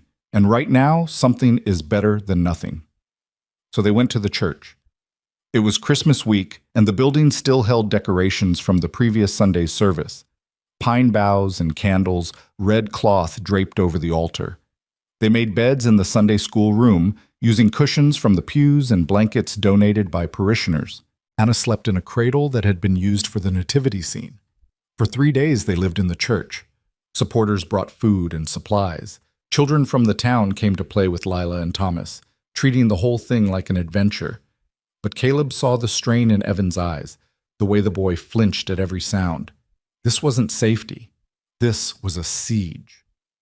On the third night, Crowell came again. Not with men and guns this time, but with economic pressure delivered through a series of messengers. Barnes received notice that his printing press lease would not be renewed. Reverend Michaels was informed that church funding from the diocese was being reconsidered. Farmers who'd spoken in support found their bank loans suddenly called due. One by one, the circle of support contracted. People who'd been vocal became silent. Doors that had been open closed. Fear proved more powerful than righteousness, and Crowell knew exactly how to wield it. "She's choking us out," Barnes said on the fourth day. He'd come to the church looking haggard. Every business that helps you, every person who speaks up, she punishes them, makes examples. People are terrified. So we're alone. Not completely. There are still people willing to stand, but they're scared. And scared people make bad allies. That night, Caleb sat in the empty church and felt the weight of his choices pressing down. He'd thought righteousness was armor, that truth was a weapon. But against money and power and fear, they seemed suddenly fragile. Evan found him there, sitting in a pew with his head in his hands. "We should go," the boy said quietly. "Run. Tonight, while we can. Head for Montana, like we planned. She'd find you. Maybe, but at least you'd be free. You've done enough, more than anyone had a right to ask." Caleb looked at him, this child who'd become older than his years, who carried responsibility no 13-year-old should bear. "You think I'd sleep easier knowing I gave up? I think you'd sleep in your own bed instead of a church pew. I think you'd have your farm back, your life." "My life was already gone, Evan. It died 7 years ago with my family. You and your sisters and brother, you gave me something back. You made me remember what it feels like to stand for something, to matter. You think I'm going to walk away from that? Even if it kills you? Especially if it kills me, because then at least I'd die meaning something." Evan was quiet for a long moment. Then, in a voice barely above a whisper, "My father said something like that once. He said land isn't just dirt, it's what you're willing to defend. He defended ours and it got him killed. Would you rather he'd given up? I'd rather he was alive. So would I. But he made a choice, same as I'm making one. Some things are worth the cost." The boy nodded slowly, then sat down beside Caleb. They sat together in the darkness, two souls bound by circumstance and choice, waiting for whatever dawn would bring. It brought a telegram. Deputy Warren delivered it personally, his face carefully neutral. "This came for you this morning. Figured you'd want to see it right away." Caleb opened it. The message was from the territorial governor's office, brief and bureaucratic. "Your correspondence received. Matter referred to federal marshal. Investigation pending." "Investigation pending," Caleb read aloud. "That's something." "That's nothing," Warren said quietly. "Investigations take months. Crowell owns months. By the time anyone official shows up, this will be over one way or another." He was right, and Caleb knew it. But the telegram was proof that their story had traveled beyond Crowell's immediate control, that somewhere, someone was paying attention. "Thank you for bringing it," Caleb said. Warren nodded, then hesitated. "Hart, she's planning something. I don't know what, but there's been meetings. Dutch and the others coming and going at strange hours. Whatever she's going to do, it's coming soon." "Why tell me?" The deputy looked away. "Because I have daughters, and I keep thinking about what I'd want someone to do if they were in danger, and I couldn't help them." He met Caleb's eyes. "I'm a coward. I won't stand with you, but at least I can give you warning." He left, and Caleb read the telegram again, looking for hope in its sparse words and finding only the thinnest thread. Investigation pending. In the meantime, they were trapped, too visible to hide, too vulnerable to defend, too far into the fight to retreat. The answer came that night in the form of hoofbeats and torches. Caleb saw them from the church tower where he'd been keeping watch. A line of mounted men approaching down the main street, flames dancing in their hands. 20 riders, maybe more. At their head rode Margaret Crowell herself, tall in her saddle, her face grim in the firelight. "They're coming," he called down. "Everyone to the sanctuary, now!" The children gathered around the altar while townspeople who'd been sheltering with them fled out the back. Only Reverend Michaels, Barnes, and Mrs. Chen remained, standing with Caleb as the riders surrounded the church. Crowell didn't dismount. She sat her horse like a queen surveying a battlefield, and her voice carried through the cold night air. "Caleb Hart, you've made your point. You've had your moment of defiance. Now it's over. Send out the children, or we'll come in and take them." Caleb stepped out onto the church steps. Behind him, he heard Evan's sharp intake of breath, Clara's stifled sob. "Under what authority?" "The authority of reality, Mr. Hart. You've lost. Your supporters have abandoned you. Your shelter has burned. The law is against you. There's nowhere left to run, nothing left to hide behind. This ends tonight. You'll have to burn down a church to get them. If necessary. No hesitation, no pretense. I've been patient. I've followed procedure. But my patience is exhausted. Those children belong to me, and I will have them. The only question is how much more needs to be destroyed before you accept that. The torches moved closer. Caleb could see faces in the crowd, Pike, Dutch, other men he recognized from town, men who'd chosen money over conscience, power over principle. There are witnesses, Barnes called out. You do this, the whole territory will know. The territory will know that I protect what's mine and punish those who interfere. That's a lesson worth teaching. Dutch Keller moved his horse forward, his scarred face twisted in something like pleasure. Enough talk. I'll go in and drag them out myself. And that's when Lila Reed stepped out of the church. She was small for her 9 years, thin and dark-haired, and she walked down those stone steps like she was approaching an altar. The torchlight caught her face, showing tear tracks, but also something else. A terrible, resolute courage. I'll tell them, she said, her child's voice cutting through the night. I'll tell everyone what happened, what you did. Crowell's horse shifted, sensing its rider's tension. Get back inside, child. This doesn't concern you. It concerns me most of all. Lila's voice grew stronger. Because you killed my father. I saw you. I was hiding under the porch when you came that day, and I saw everything. The crowd, the townspeople who'd gathered at a distance, the riders themselves, went silent. Caleb held his breath, understanding that something fundamental was shifting. I saw Dutch pull his gun, Lila continued. I heard you tell him to do it. I heard the shot, and I heard what you said after. The fantasies of a traumatized child. You said, now we can move forward with the spring acquisition. Take the bodies to the barn and make it look like an accident. Those were your words exactly. I'll never forget them. I hear them every night when I try to sleep. The last word broke on a sob, but Lila didn't retreat. She stood there, this tiny girl facing down a woman who'd killed her father, and she didn't run. That's enough, Dutch snarled. He dismounted, striding toward the steps. I'm taking them, all of them, and anyone who tries to stop me will answer to me. The voice came from the darkness beyond the torchlight. Deputy Warren stepped forward, and he wasn't alone. Behind him came others, farmers, merchants, even 2 other deputies. Not an army, but enough to matter. Enough to make the violence that was about to happen into something public, undeniable, and permanent. This ends, Warren said, his voice shaking but firm. I'm done. I'm done being part of this. Done pretending I don't see what's happening. Mrs. Crowell, you're under investigation for the murder of Samuel Reed and the illegal detention of his children. Until federal marshals arrive, you're to surrender yourself to custody. Crowell laughed, a sound like breaking glass. On what evidence? The word of a child? The word of 3 children, Clara said, joining her sister on the steps. We all saw it. We'll all testify. And we'll support their testimony, Warren said. I've been keeping records, quiet records, things I saw but didn't report, payments to judges, threats. I couldn't stop it then, but I can document it now. Thomas came out next carrying Anna, then Evan. The 5 Reed children stood together on those church steps, lined up like soldiers, facing down the woman who destroyed their lives. And Margaret Crowell finally understood that she'd lost control of the narrative.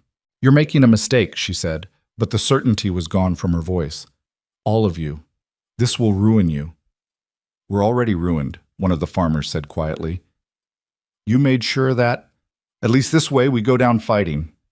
The standoff stretched, torches guttered in the wind, horses stamped nervously, and Caleb, standing with the children, felt time itself holding its breath. Then Crowell made her final mistake. She nodded to Dutch, a gesture so small and so damning, and Dutch reached for his gun. He never cleared leather. Warren shot him first, a clean shot that dropped the foreman like a stone. The sound echoed off the church walls, and in its wake came chaos. Crowell's men scattered, some riding hard for the darkness, others throwing down weapons and raising hands. The woman herself sat frozen in her saddle, staring at Dutch's body as if she couldn't comprehend how the story had turned against her. Arrest her, Warren said wearily. Someone arrest her before I do something I'll regret. Pike moved forward, and this time there was no hesitation.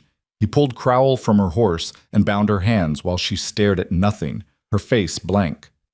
The empire she'd built was crumbling, and she seemed unable to process it. As they led her away, she turned to look at Caleb one last time. "You've won nothing," she said.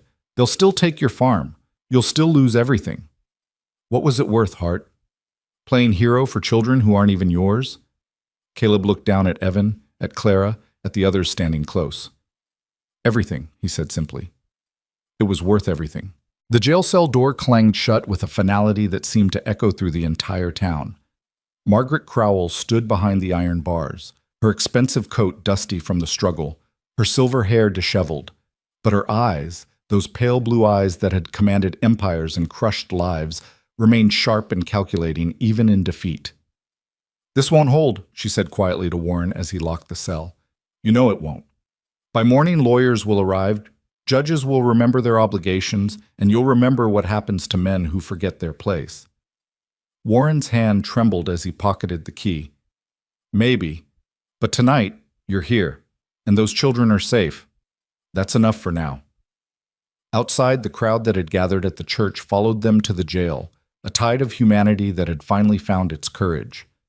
Caleb walked among them, the children close at his sides, and felt the strange weight of victory mixed with exhaustion. They'd survived. They'd stood. But the war wasn't over, only this battle. Barnes was already writing, his pencil flying across paper by lamplight. "This is the story," he muttered, half to himself. "This is the one that changes everything. Local children face down killer, empire crumbles. No, wait. Truth and testimony break Crowell's grip. Better, more dramatic." "Just make sure it's accurate," Caleb said.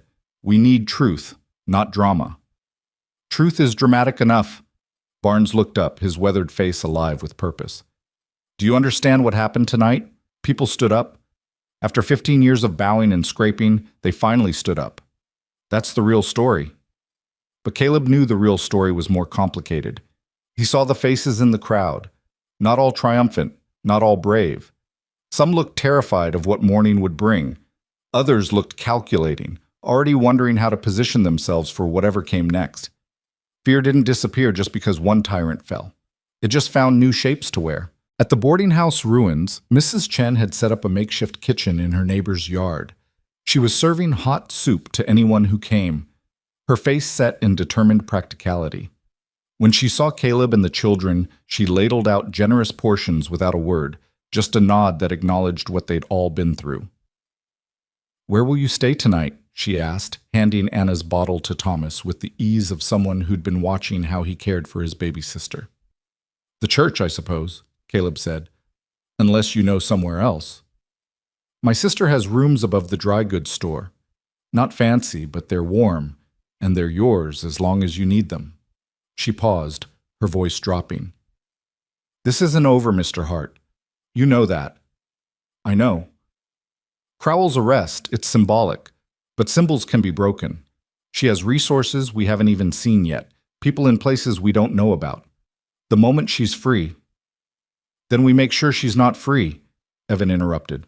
His young face was hard in the lamplight. "We make sure the trial happens fast, before she can organize. We get testimony from everyone she's hurt. We bury her under so much truth she can't dig out." Mrs. Chen studied the boy with something like respect. "You've grown up fast, haven't you?" "I didn't have a choice." They spent that night in the rooms above the dry goods store, two cramped spaces that smelled of fabric and dried herbs. The children collapsed into sleep almost immediately, their bodies finally releasing tension that had kept them upright for days. Only Evan stayed awake, sitting by the window and watching the street below. Caleb joined him, his rifle across his lap. "You should sleep." "Can't. Every time I close my eyes, I see it again. The gunshot, Dad falling, her face as she looked down at him." Evan's voice was flat, empty. "Do you think she'll actually pay for it? Or will she buy her way out like she's bought everything else?" "I don't know, but we've done everything we can to make sure justice has a chance." Justice. Evan tasted the word like it was bitter. My father believed in justice. Look where it got him. It got him children who survived, who stood up, who refused to disappear. Caleb shifted, trying to find words for something he barely understood himself. Your father's death wasn't meaningless, Evan. It was murder, and murder is evil. But what you've done with it, the courage you've shown, the way you've protected your siblings, that transforms it, that gives it meaning beyond what Crowell intended. I'd rather have my father back. Of course you would. But since you can't, you honor him by being the man he raised you to be. And from what I've seen, he raised you to be someone worth knowing. Evan was quiet for a long time. Then in a voice barely above a whisper, what happens to us after, when this is over, when Crowell's convicted or freed or whatever happens, what becomes of us? Caleb hadn't let himself think that far ahead. The question hung in the air between them, heavy with implications neither wanted to voice. We'll figure it out, he said finally, one step at a time. That's not an answer. It's the only one I have right now. Dawn came cold and bright, the kind of winter morning where sound carried for miles and breath froze in the air. Caleb woke to the sound of horses and voices, too many of both. He moved to the window and felt his stomach drop. The street below was filled with riders, 20, maybe 30 of them, all armed, all wearing the hard expressions of men who'd been paid to do violence. At their head rode a man Caleb didn't recognize, tall, dressed in a federal marshal's coat, with a badge that caught the morning light. Everyone up, Caleb said quietly. We have company. By the time they reached the street, half the town had gathered. The rider with the marshal's badge sat his horse with easy authority, his eyes scanning the crowd until they found Caleb. You Caleb Hart? I am. Marshal Thaddeus Kane, out of Cheyenne. I'm here about a woman named Margaret Crowell. Understand you've got her locked up on some serious charges. Relief flooded through Caleb. The telegram had worked. Help had arrived. That's right, Marshal. These children witnessed her murder their father. She held them prisoner, tried to force them to sign over their land rights. Last night, her foreman tried to kill them, and she ordered it. Kane nodded slowly, his face unreadable. That's quite a story. I'll need to hear it in detail. Where's the woman now? In the jail. Deputy Warren arrested her last night after an armed confrontation that resulted in the death of her foreman. Kane's voice was neutral, but something in his tone made Caleb's relief falter. I'll need to speak with Mrs. Crowell first. Standard procedure, got to hear both sides before making any determinations. Marshal, with respect, there's only one side to murder. These children saw it happen. And I'll hear their testimony in due course, but first, I need to understand the situation from all angles. Kane dismounted, his men following suit. Deputy Warren around? Warren emerged from the crowd looking exhausted. He hadn't slept, had spent the night guarding the jail and writing out his statement. Marshal Kane, I sent the request for investigation. Glad you're here. Let's talk inside. Kane gestured toward the marshal's office, and Warren led the way. Caleb moved to follow, but Kane held up a hand. Just the deputy for now. I'll call for you when I'm ready. The door closed, leaving Caleb and the children standing in the street with the crowd and Kane's men. Barnes appeared at Caleb's elbow, his expression troubled. Something's wrong, the editor muttered. Federal marshals don't usually travel with private armies. Those aren't marshals. Look at them. Look at their gear. Those are hired guns, Hart, the kind you see guarding payroll wagons and escorting prisoners worth stealing.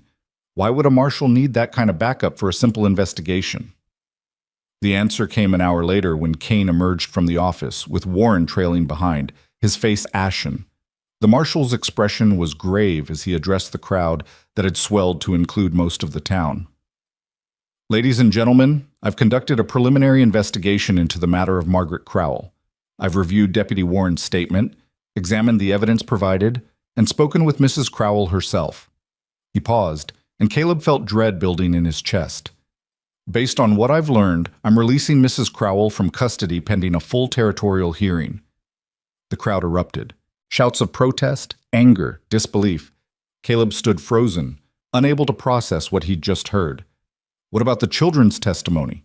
He finally managed. What about the murder? The children's testimony is noted and will be considered, but there are significant inconsistencies, and Mrs. Crowell has provided documentation that contradicts key elements of their claims. Kane's voice was firm, brooking no argument. The death of Samuel Reed has already been investigated and ruled accidental by local law enforcement. Without new physical evidence, I can't override that ruling based solely on testimony from traumatized minors. New evidence? Barnes pushed forward. What about the pattern of acquisitions? The intimidation? Is not evidence of murder, sir. It may be evidence of aggressive business practices, but that's a civil matter, not criminal. Kane looked directly at Caleb. Mr. Hart, I understand you've developed an attachment to these children, but they have a legal guardian, properly appointed and documented. Your interference, however well-intentioned, is actually creating more trauma for them. The kindest thing you could do is let them return to Mrs. Crowell's care while the courts sort out the inheritance questions. Return to her care? Claire's voice rang out, high and desperate. She'll kill us. She told Evan she would. She said, Young lady, Kane said, not unkindly, I know you're frightened, but making wild accusations helps no one. Mrs. Crowell has assured me that you'll be well cared for, that your concerns will be addressed, and that any misunderstandings will be resolved through proper legal channels. The jail door opened, and Margaret Crowell emerged. Someone had brought her fresh clothes, had allowed her to fix her hair and compose herself. She looked every inch the dignified matron, the benevolent guardian wrongfully accused. Her eyes found Caleb across the crowd, and in them he saw triumph. Thank you, Marshal Kane, she said, her voice carrying. I'm grateful that cooler heads have prevailed. This has been a terrible ordeal for everyone, especially the children. I bear Mr. Hart no ill will. He acted out of misguided compassion. But now it's time for these young ones to come home where they belong. She extended her hand toward the children, and Caleb felt them press against his back, felt their fear like a physical thing. No, Lila said, her voice shaking but clear. We won't go. We'll run again. We'll keep running forever, but we won't go back to her. Kane's expression hardened. Miss, I'm trying to be patient, but if you refuse to comply with legal guardianship orders, I'll have no choice but to remove you by force, for your own protection. Protection from what? Evan demanded. From the woman who murdered our father? Some protection. That's enough. Kane's hand moved to his hip, where a leather case held what Caleb assumed were restraints or worse. Mrs. Crowell, if you'd like to collect your wards... Wait. The voice came from the back of the crowd. An old man pushed forward, leaning heavily on a cane. Caleb recognized him. Jeremiah Stone, one of the oldest residents of White River, a rancher who'd been here since before the territory was organized. Marshal, before you do something you can't undo, maybe you ought to hear what I have to say. Kane looked annoyed. Sir, unless you have direct evidence related to... I have testimony about how Samuel Reed really died. See, I was there. Not at the Reed place, but close enough. I was checking my fence line that runs along their northern border, and I heard the shot. One shot, clear as day. Rifles don't go off accidentally just once, Marshal. They either discharge multiple times as someone fumbles with them, or they fire once because someone pulled the trigger deliberately. Kroll's composure flickered. The Marshal has already ruled, I'm not finished. Stone's voice was thin but steady. I also saw riders leaving the Reed property maybe 10 minutes after that shot. 2 riders on horseback moving fast. One was a woman. I could tell by the silhouette even at that distance. The other was a man with something distinctive about his face, though I couldn't make out what at that range. This is speculation, Crowell said sharply. Hearsay and assumption. It's eyewitness testimony, Barnes countered, which is exactly what you claim the children's statements were. Kane looked between them, his certainty wavering for the first time. Mr. Stone, why didn't you come forward with this information before? The old man's face hardened. Because I'm not a fool, Marshal. I've seen what happens to people who cross Margaret Crowell. My ranch is small, my family's grown and gone, and I figured keeping my mouth shut was the price of keeping my land. But after last night, after watching those children stand up to her, he shook his head. I'm 83 years old. I don't have many years left to be ashamed of my cowardice, so I'm speaking now. I saw riders leaving the Reed place right after Samuel died, and I'm willing to swear to it in any court you want. The crowd murmured, and Caleb saw the calculation happening in Kane's eyes. This was no longer a simple matter of children's testimony versus legal documents. This was an independent witness, someone with no apparent connection to either side, corroborating the murder claim. "Marshal," Crowell said, her voice tight. "This man is clearly being influenced by his conscience," Stone interrupted. "Something you wouldn't recognize." "That's enough," Kane said, but his tone had changed. "Mr. Stone, I'll need you to make a formal statement. Mrs. Crowell, you'll need to remain available for questioning while I investigate this new information." "Am I being detained?" "You're being asked to cooperate with a federal investigation. If you refuse, then yes, I'll have no choice but to—" "She'll do more than refuse." Another voice, this one female and rough with age. A woman stepped forward, her face weathered by sun and hardship. "She'll lie, and she'll buy her way out, just like she always does. But maybe it'll be harder this time because I've got records." Caleb didn't recognize her, but Crowell clearly did. The color drained from the older woman's face. "Sarah," Crowell said, and for the first time her voice held something like fear. "What are you doing?" "What I should have done 5 years ago when you forced my husband to sell his land for half its value, and then he drank himself to death out of shame." Sarah held up a leather satchel. "He kept records, Margaret. Every threat you made, every price you manipulated, every dirty dealing. He documented it all, thinking maybe someday someone would care. He died thinking he was a coward. But I won't." She thrust the satchel at Kane. "It's all in there. Names, dates, amounts.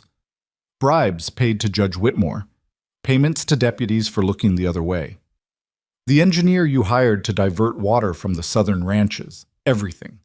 Kane took the satchel slowly, his expression unreadable. He opened it and began leafing through papers, his face growing darker with each page.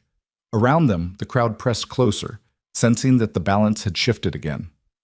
"These documents," Kane said carefully, "if authentic, suggest a pattern of criminal activity far beyond a single murder.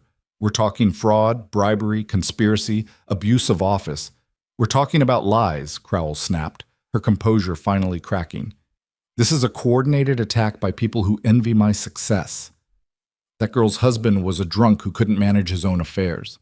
Those children are traumatized and suggestible. That old man is senile.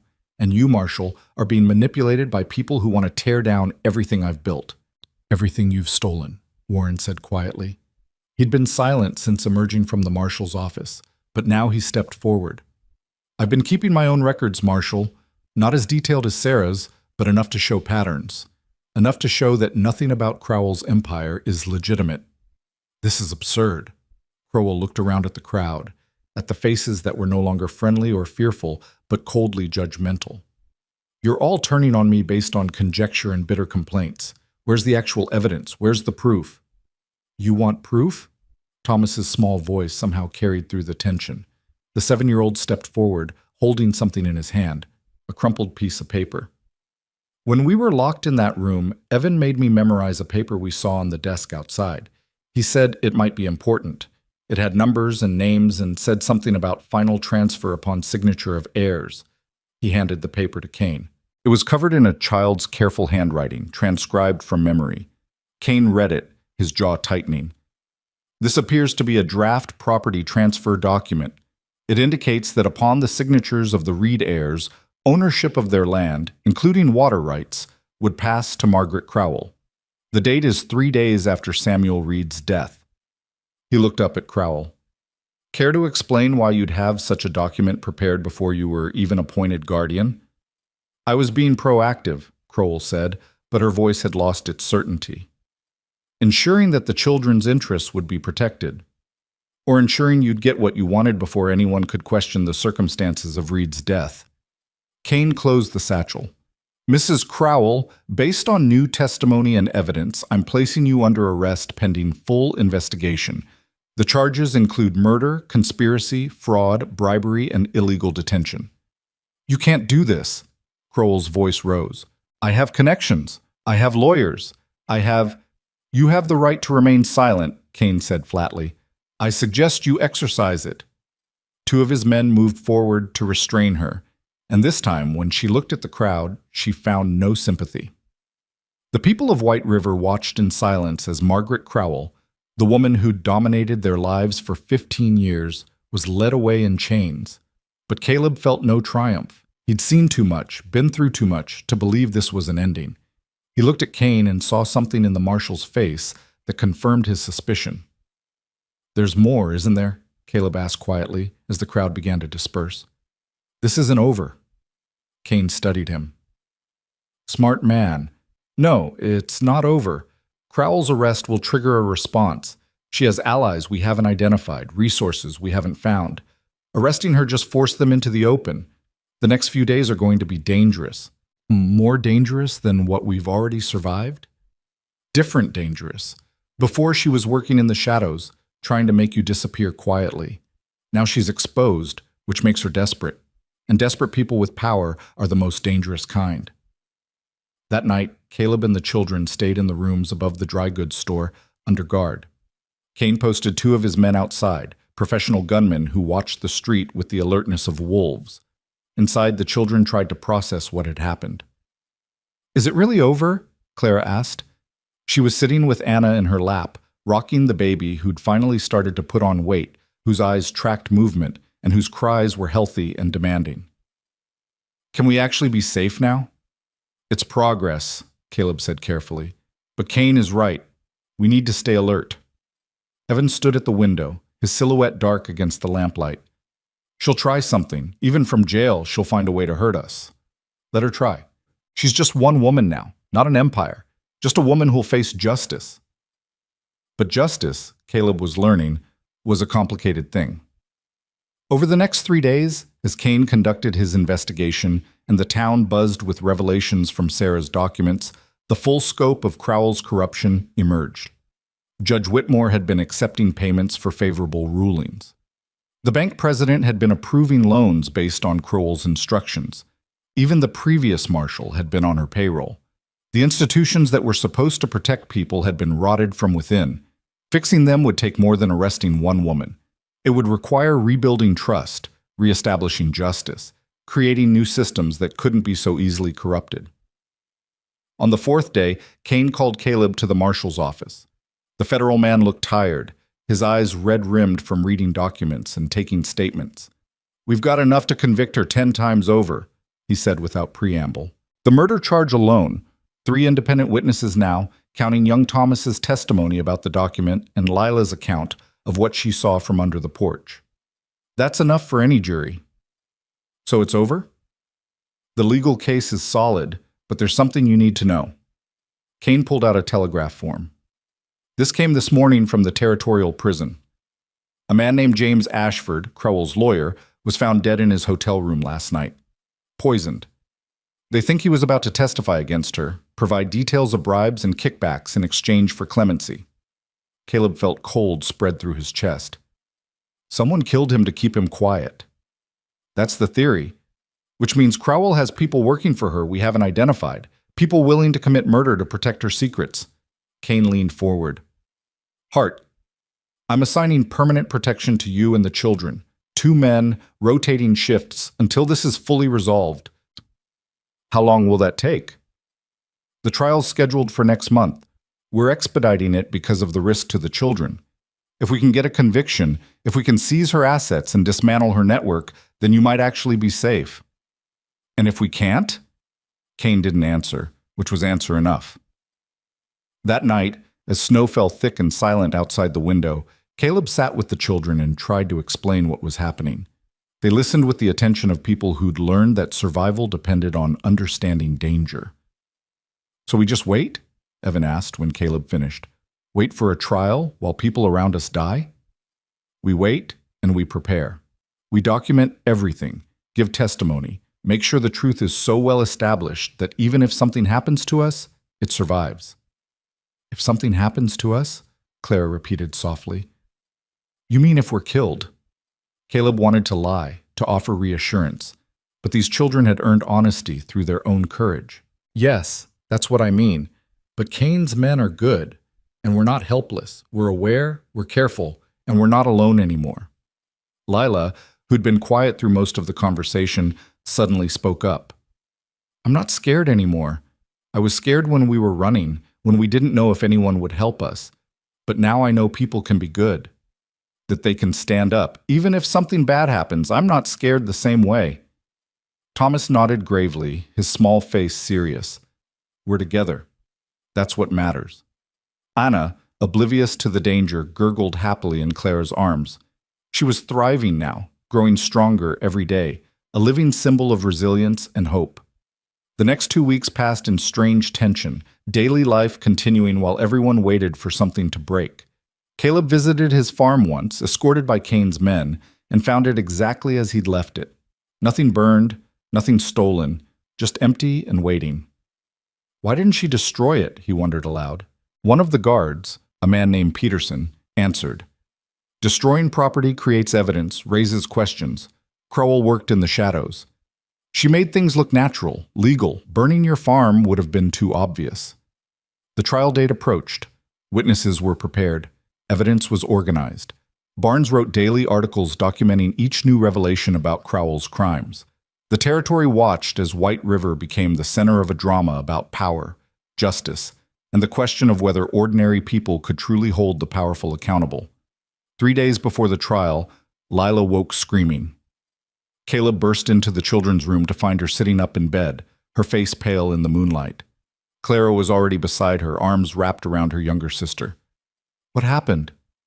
"I remembered something," Lila gasped. "Something I forgot.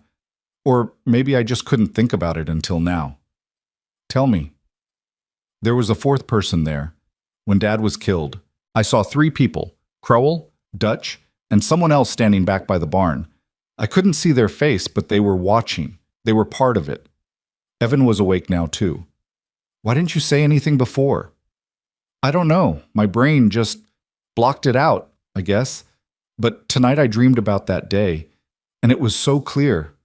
There was definitely someone else there. Could you identify them if you saw them again?" "Maybe. They were wearing a hat pulled low, and they stayed in shadow, but their build, their stance, if I saw it again, I might recognize it." Caleb reported this to Cain the next morning. The marshal added it to the growing file of evidence, but his expression was troubled. "A fourth person we haven't identified, someone who witnessed the murder and helped cover it up. Someone who's still free and might be anywhere." He looked at Caleb. "Double the guard. No one gets close to those children without being checked." The precautions proved necessary. That afternoon, a man approached the dry goods store claiming to be a reporter from Denver. He had credentials, identification. Everything seemed legitimate. But when Peterson asked him about specific Denver landmarks, the man's answers were vague. When pressed, he ran. "They're probing our defenses," Cain said when he heard. "Testing for weaknesses. The trial's in 2 days. They're running out of time to stop it." The next night, someone tried to poison the water supply at the boarding house where several witnesses were staying. They were caught by one of Cain's men. A teenager paid $5 to slip powder into the well. When questioned, he claimed a stranger had hired him but couldn't provide a description beyond "wore a hat, spoke quiet." The fourth person, the ghost in Crowell's network, still working, still trying to derail justice. On the morning of the trial, White River woke to find guards posted every 20 feet along the route from the jail to the courthouse. Cain had brought in additional federal marshals, and the territorial governor himself had sent a representative to observe. This was no longer just about one murder. It had become a test of whether law could function in the frontier territories. The courtroom filled early. People stood in the aisles and crowded the windows. Barnes had his notebook ready. Mrs. Chen sat with a group of women who'd lost husbands or sons to Crowell's greed. Jeremiah Stone was there, his old face set in grim determination. Sarah clutched her dead husband's documents. And in the front row, Caleb sat with 5 children who were about to testify against the woman who'd destroyed their family.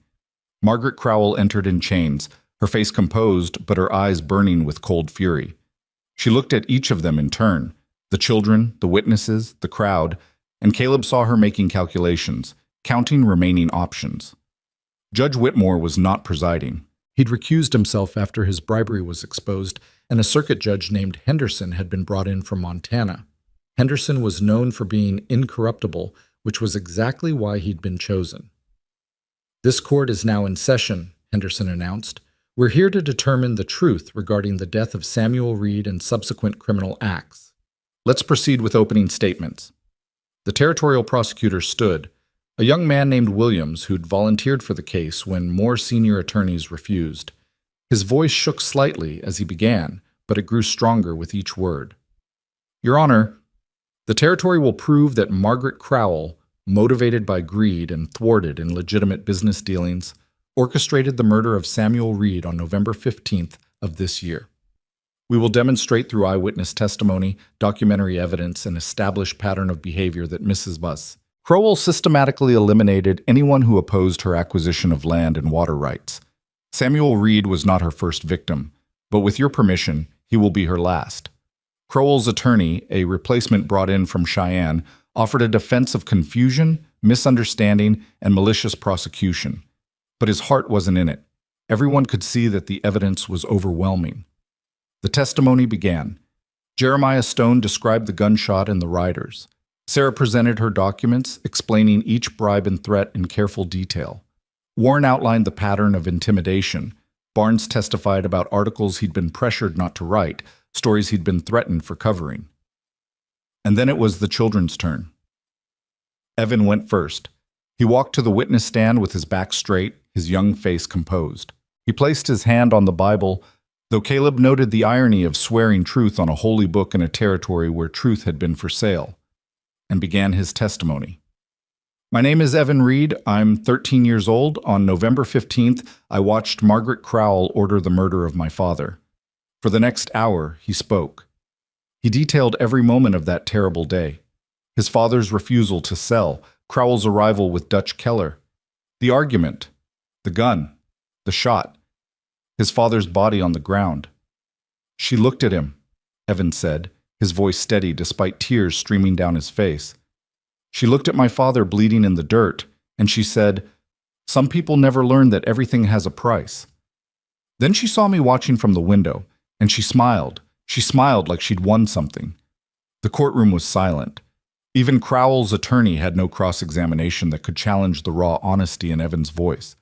Clara testified next about their imprisonment, Thomas about the documents he'd memorized. And finally, Lila took the stand. She was so small that her feet didn't touch the ground when she sat in the witness chair. But when she spoke, her voice filled the courtroom. I was under the porch, she said. I'd been playing there earlier, making a fort. When Crowell came, I hid because her voice scared me. I saw everything through the gap between the boards. I saw Dutch pull his gun. I saw my father fall. I heard Crowell say, "Take care of this, make it look natural, and find those children. They're worth more to us alive than dead until they sign the papers."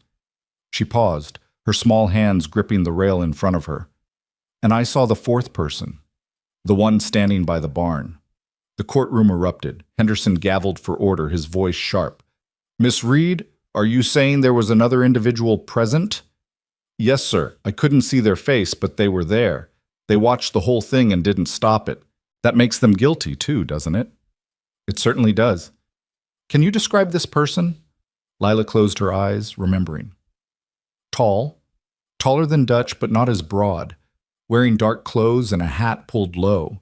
They stood very still, like they were used to watching and not being seen, and their left hand, she frowned. Their left hand was wrapped in something, cloth maybe, or bandages. Henderson made notes. "Anything else?" "Just the way they stood, patient, like they'd wait as long as it took. When it was over, when Crowell told Dutch to clean up, that person nodded once and walked away toward the tree line. I didn't see where they went after that."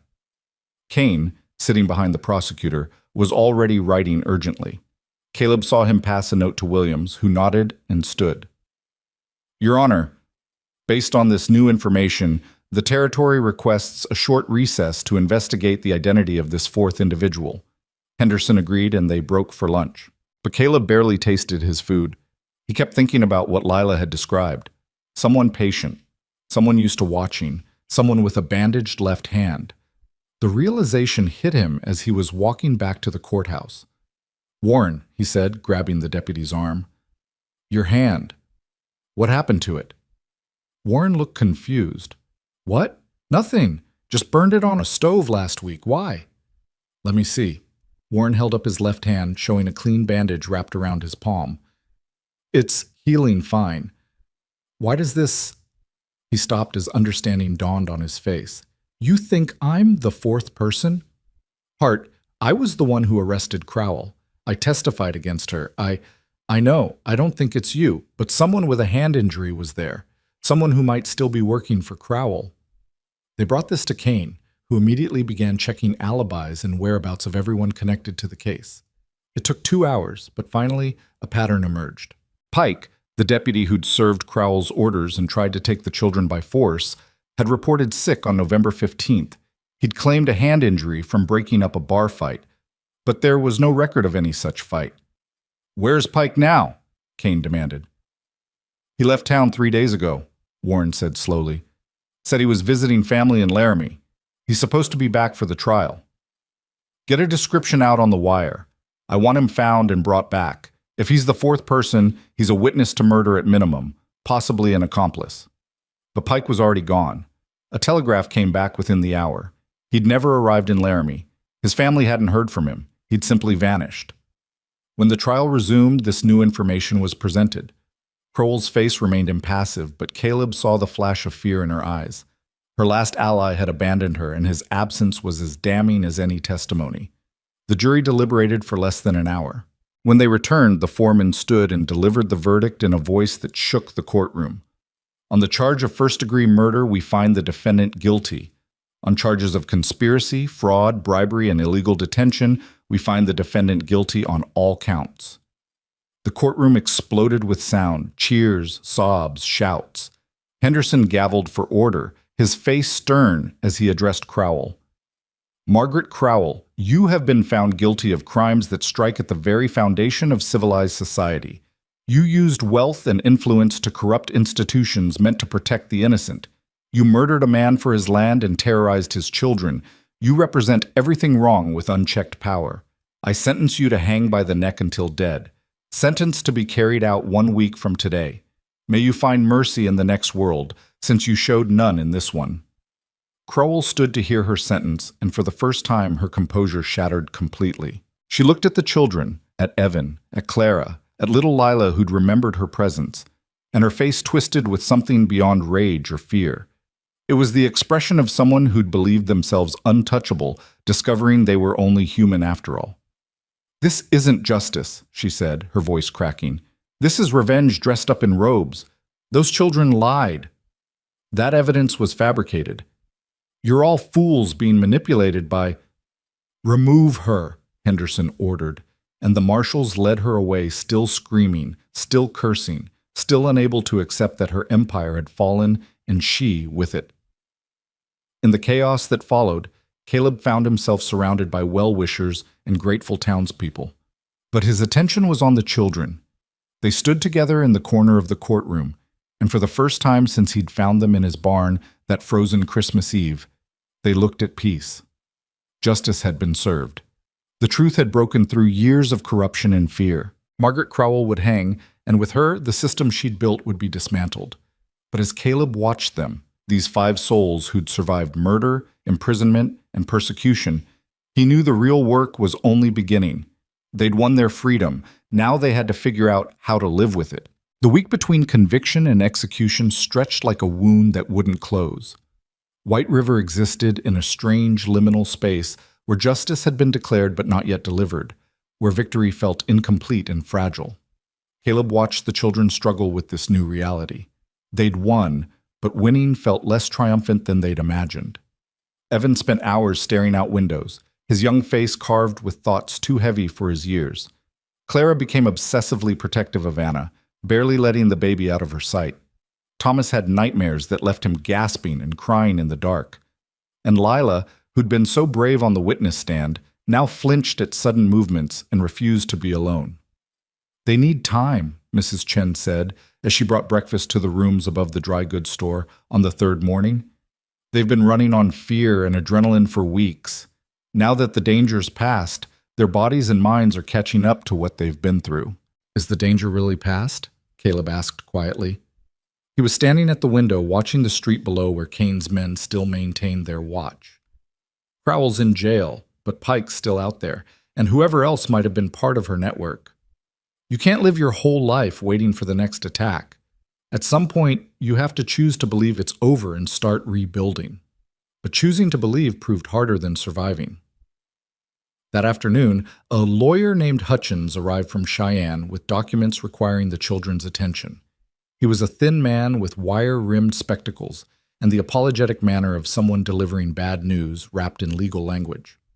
Mr. Hart, children, I'm here representing the territorial court regarding the estate of Samuel Reed and the disposition of Margaret Crowell's seized assets. He spread papers across the table. There are several matters that require immediate attention and decision. Evan, who'd been appointed temporary representative for his siblings until he reached majority, sat down heavily. What matters? First, the Reed property. Your father's land, including the spring and water rights, is legally yours. However, there are outstanding debts, mortgage payments, taxes, operational costs that have accumulated during the incident. The total comes to approximately $800. The number hung in the air like a stone. Caleb saw Evan's face go pale. We don't have $800. We don't have $8. I understand. Which brings us to option 2. The bank has expressed willingness to foreclose on the property and settle the debts, leaving you with a small cash payment, perhaps $200 to split among the 5 of you. So we lose our father's land anyway, Clara said bitterly. Everything he died protecting we just handed over to a bank? Hutchins shifted uncomfortably. There is a third option. Several parties have expressed interest in purchasing the property outright. The offers range from $1,000 to $1,500, which would clear all debts and leave you with capital to start fresh elsewhere. Who's making these offers? Caleb asked sharply. Various businessmen and ranchers. All legitimate, I assure you. Though I should mention that Mrs. Crowell's estate, once her execution is carried out and her appeals exhausted, will be liquidated. Her assets include substantial cash, multiple properties, and, he consulted his papers, water rights to 17 separate sources across the territory. Water rights she stole, Evan said flatly. Water rights that, once legally processed, will be returned to their rightful owners or sold at public auction. The proceeds will go toward restitution for her victims. Hutchins looked at the children with what seemed like genuine sympathy. You're entitled to claim damages as victims of her crimes. The amount would likely be substantial, perhaps enough to clear your debts and maintain your property. How long would that take? Months? Possibly a year or more. The legal complexities are significant, and there are many claimants. In the meantime, your debts continue to accumulate. Caleb watched the hope drain from Evan's face as the boy understood the trap. They'd won justice in court, but the machinery of law and finance moved at its own pace, indifferent to the urgency of children who needed shelter and food and certainty. What if someone paid the debts now? Caleb heard himself say. Kept the property solvent until the restitution comes through? Everyone turned to look at him. Hutchins adjusted his spectacles. That would certainly solve the immediate problem. Do you have such resources, Mr. Hart? Caleb thought about his own farm, his savings, the modest stake he'd built through years of careful management and solitary living. $800 was most of what he had. It would leave him vulnerable, dependent on a good harvest to rebuild his reserves. I might, he said carefully, if the children agree to certain conditions. Evan's eyes narrowed. What conditions? That I'm appointed legal guardian until you reach majority, that decisions about the property are made jointly, and that when the restitution comes through, the money goes into a trust for all 5 of you, education, futures, whatever you need. Why would you do this? Clara asked. The suspicion in her voice cut Caleb, but he understood it. They'd been betrayed by someone claiming guardianship before. Because your father died defending something that mattered. Because you've all fought too hard to lose it now to banks and lawyers. And because... He paused, trying to find words for something he barely understood himself. Because somewhere in all this, you stopped being strangers I was helping. You became people I care about. Family, maybe, if you'll have me. The silence stretched. Anna made a small sound in Clara's arms, and the normalcy of it, a baby needing attention, seemed to break the tension. Family isn't just caring, Evan said slowly. It's staying. It's being there even when it's hard. Can you promise that? Caleb met the boy's eyes and saw the fear underneath the question. Fear of abandonment, of being left again, of trusting someone who might disappear. He thought about his own years of isolation, the walls he'd built around his grief, the safety of emotional distance. I can promise I'll try, he said honestly. I can't promise I'll be perfect or that I won't make mistakes, but I can promise I won't walk away, not from you, not from this. Whatever comes, we face it together. Evan looked at his siblings, at Clara holding Anna, at Thomas leaning against his older brother, at Lila watching with those two old eyes. Something passed between them, a silent communication born of shared trauma and survival. Okay, Evan said finally. Okay, we accept. You pay the debts, we keep the land, and you're our guardian, but this is our decision too, not just yours. Absolutely, Caleb agreed. Major decisions get discussed, all of us together. Hutchins began preparing the paperwork, relieved to have a solution that didn't involve foreclosure or forced sales. As he worked, Caleb felt the weight of what he'd just committed to settling onto his shoulders. He'd gone from a solitary farmer to the guardian of 5 children, from a man trying to survive to a man responsible for shaping 5 futures. That evening, as they prepared to move back to Caleb's farm, their farm now, he supposed, Barnes arrived with the latest edition of his newspaper. The headline read, "Crowell execution scheduled. Era of corruption ends." "Thought you'd want to see this before it hits the streets," Barnes said, handing Caleb a copy. "I wrote a follow-up about the children and their testimony, about how courage from unexpected places can change everything. I hope that's all right." Evan took the paper and read silently, his expression unreadable. When he finished, he handed it back. "It's fine. Just don't make us into heroes. We're not. We just survived." "Surviving when the world's against you is its own kind of heroism," Barnes said gently. "But I understand. I'll keep the focus on the facts, not the mythology." After he left, they packed what little they had. Clothes donated by townspeople, a few toys for the younger children, Anna's basket. Mrs. Chen pressed food into their hands and promised to visit once they were settled. Reverend Michaels offered a blessing that Caleb politely declined, not from disrespect, but from a sense that whatever protected them wasn't words spoken in churches, but choices made in moments of crisis. The ride back to Caleb's farm took them through countryside transformed by recent snow. Everything was white and clean, as if the land itself had been wiped fresh. The children were quiet, each lost in private thoughts, until they crested the ridge and saw the farmhouse below. It looked smaller than Caleb remembered, more weathered. 7 years of living alone had made him forget how a house appeared through other eyes. The sagging porch rail he'd meant to fix, the paint peeling on the northern wall, the barn door that hung crooked on its hinges. "It needs work," he admitted as they pulled up. "A lot of work, but it's solid. Your father and I built that barn together when we were younger. The house has good bones." "You knew our father?" Thomas asked, surprised. Caleb nodded slowly, the memory surfacing. "Long time ago, before you were born. We worked on a crew together building a bridge across the northern creek. He was a good man, honest, hardworking. We lost touch after that job ended, but I always respected him." "He never mentioned you," Evan said, but without accusation, just stating fact. "No reason he would.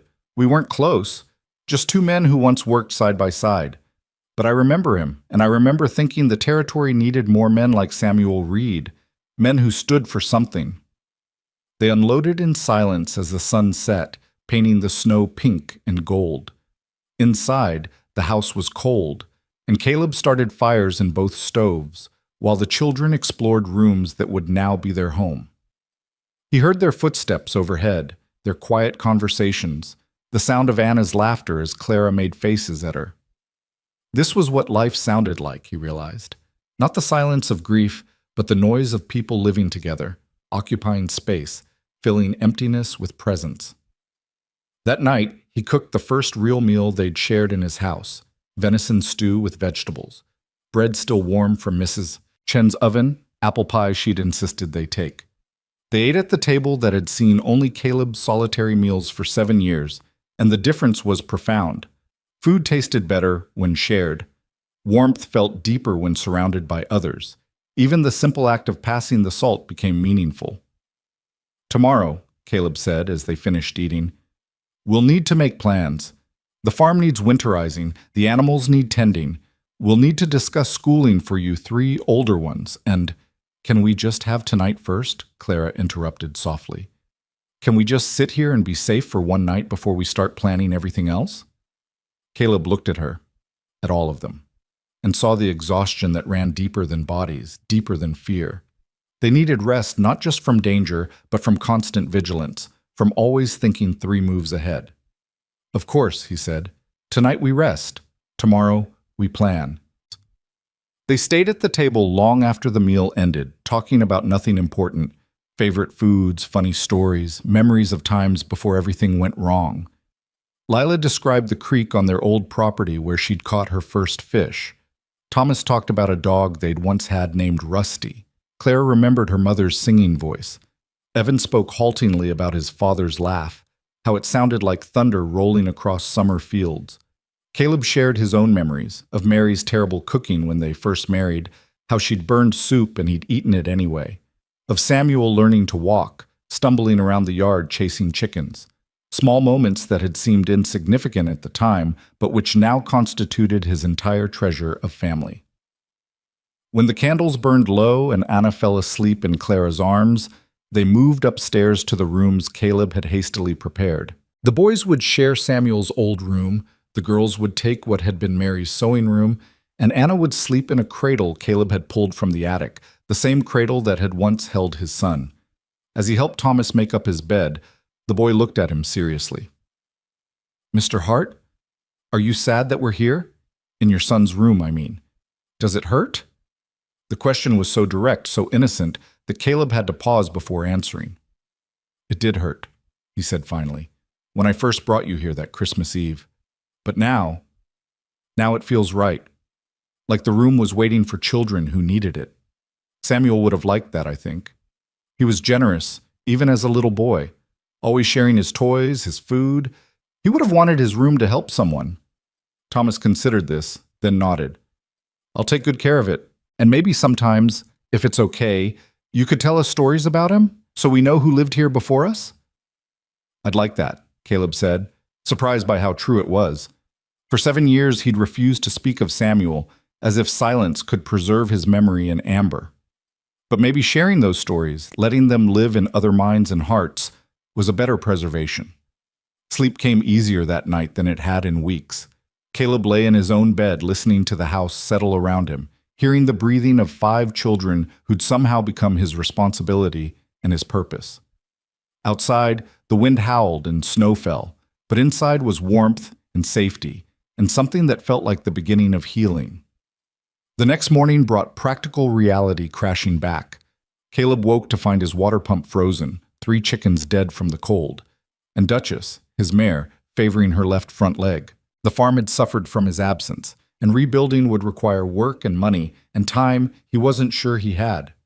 Evan found him in the barn, examining Duchess's hoof by lantern light. "Is she all right?" "Bruised, probably from ice in the paddock. She'll heal, but she needs rest." Caleb straightened, his back protesting.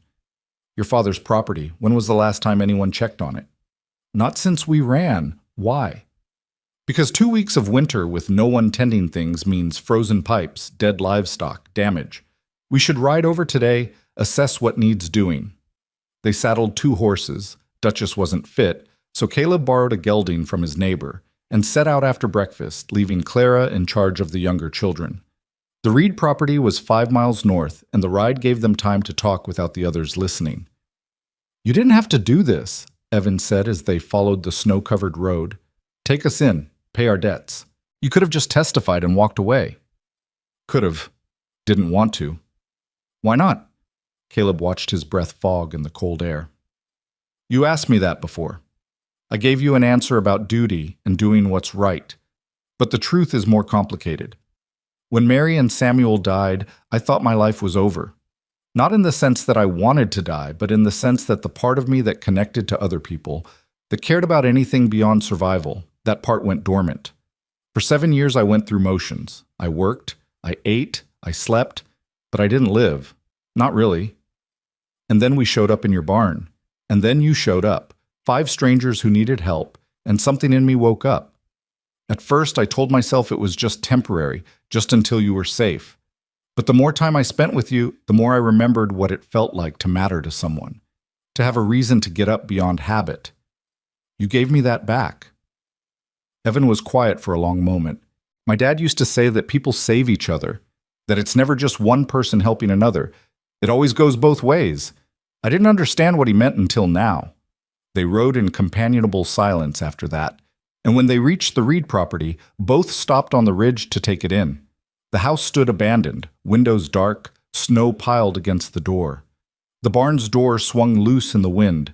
Fences had broken under snow weight, and the spring that Samuel Reed had died protecting bubbled up from frozen ground, water flowing free despite the ice that tried to claim it. "It's worse than I thought," Evan said quietly. "It's fixable," Caleb countered. "Nothing here that work and time can't repair. The spring's still good. That's what matters most." They spent the morning assessing damage and making lists. 3 goats were dead, frozen in the barn. The chickens had escaped through a broken board and were scattered or dead. The house's pipes had burst in 2 places, but the structure was sound, the well was clear, and the spring ran pure and strong. "This water," Caleb said, kneeling beside the spring and letting the icy flow run over his fingers. "This is what your father died for, not just the physical resource, but what it represented. Independence, the ability to sustain yourself without bowing to anyone else's control." Crowell understood that whoever controls water controls life. Your father wouldn't let her have that power. Was it worth dying for? That's not for me to say. But I'll tell you this. Because of his choice, because he refused to surrender, 5 children learned what it means to stand for something. That lesson might be worth more than all the water in Wyoming. They worked until afternoon, then rode back as the sun sank toward the horizon. At Caleb's farm, they found the yard transformed. Clara had marshaled Thomas and Lila into clearing snow from the paths. Someone had fixed the broken step on the porch. Smoke rose cheerfully from the chimney, and through the window, Caleb could see Anna in her basket, batting at a string of dried flowers Clara had hung above her. "They've made it home," Evan observed. "So have we," Caleb replied. The next weeks fell into a rhythm that felt both strange and natural. Mornings began with chores, feeding animals, collecting eggs, chopping wood. Caleb taught the children the skills their father would have: how to read weather, how to mend fences, how to treat sick livestock. Evan proved a quick study, his hands already calloused from helping his father.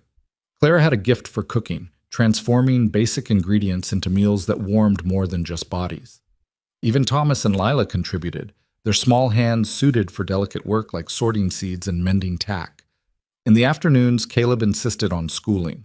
He wasn't educated formally himself, but he could read and write and cipher, and he worked through borrowed textbooks with the older children while the younger ones learned their letters. Education was survival, he told them. Not just reading and arithmetic, but learning to think, to question, to understand the world beyond their immediate experience. "Why do we need to know history?" Thomas complained one afternoon, struggling with a passage about the Revolutionary War. "It already happened. How does knowing it help us now?" "Because history shows you patterns," Caleb explained. "It shows you how people with power try to keep it, and how people without power can challenge it.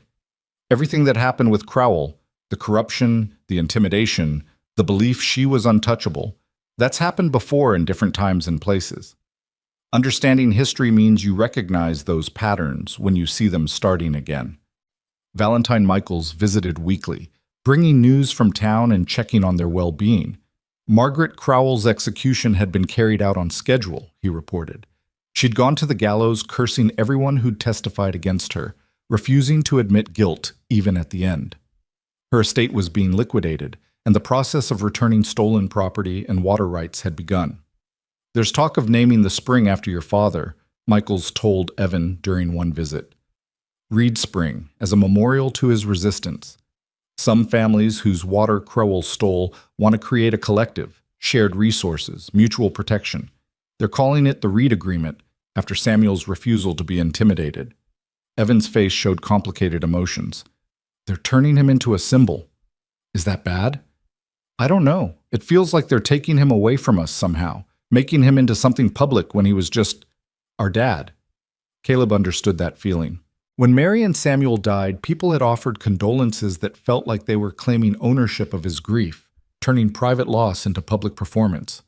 But he'd also learned that sometimes letting others share in memory could ease its weight. Your father was your dad first, he told Evan. That doesn't change no matter what others do.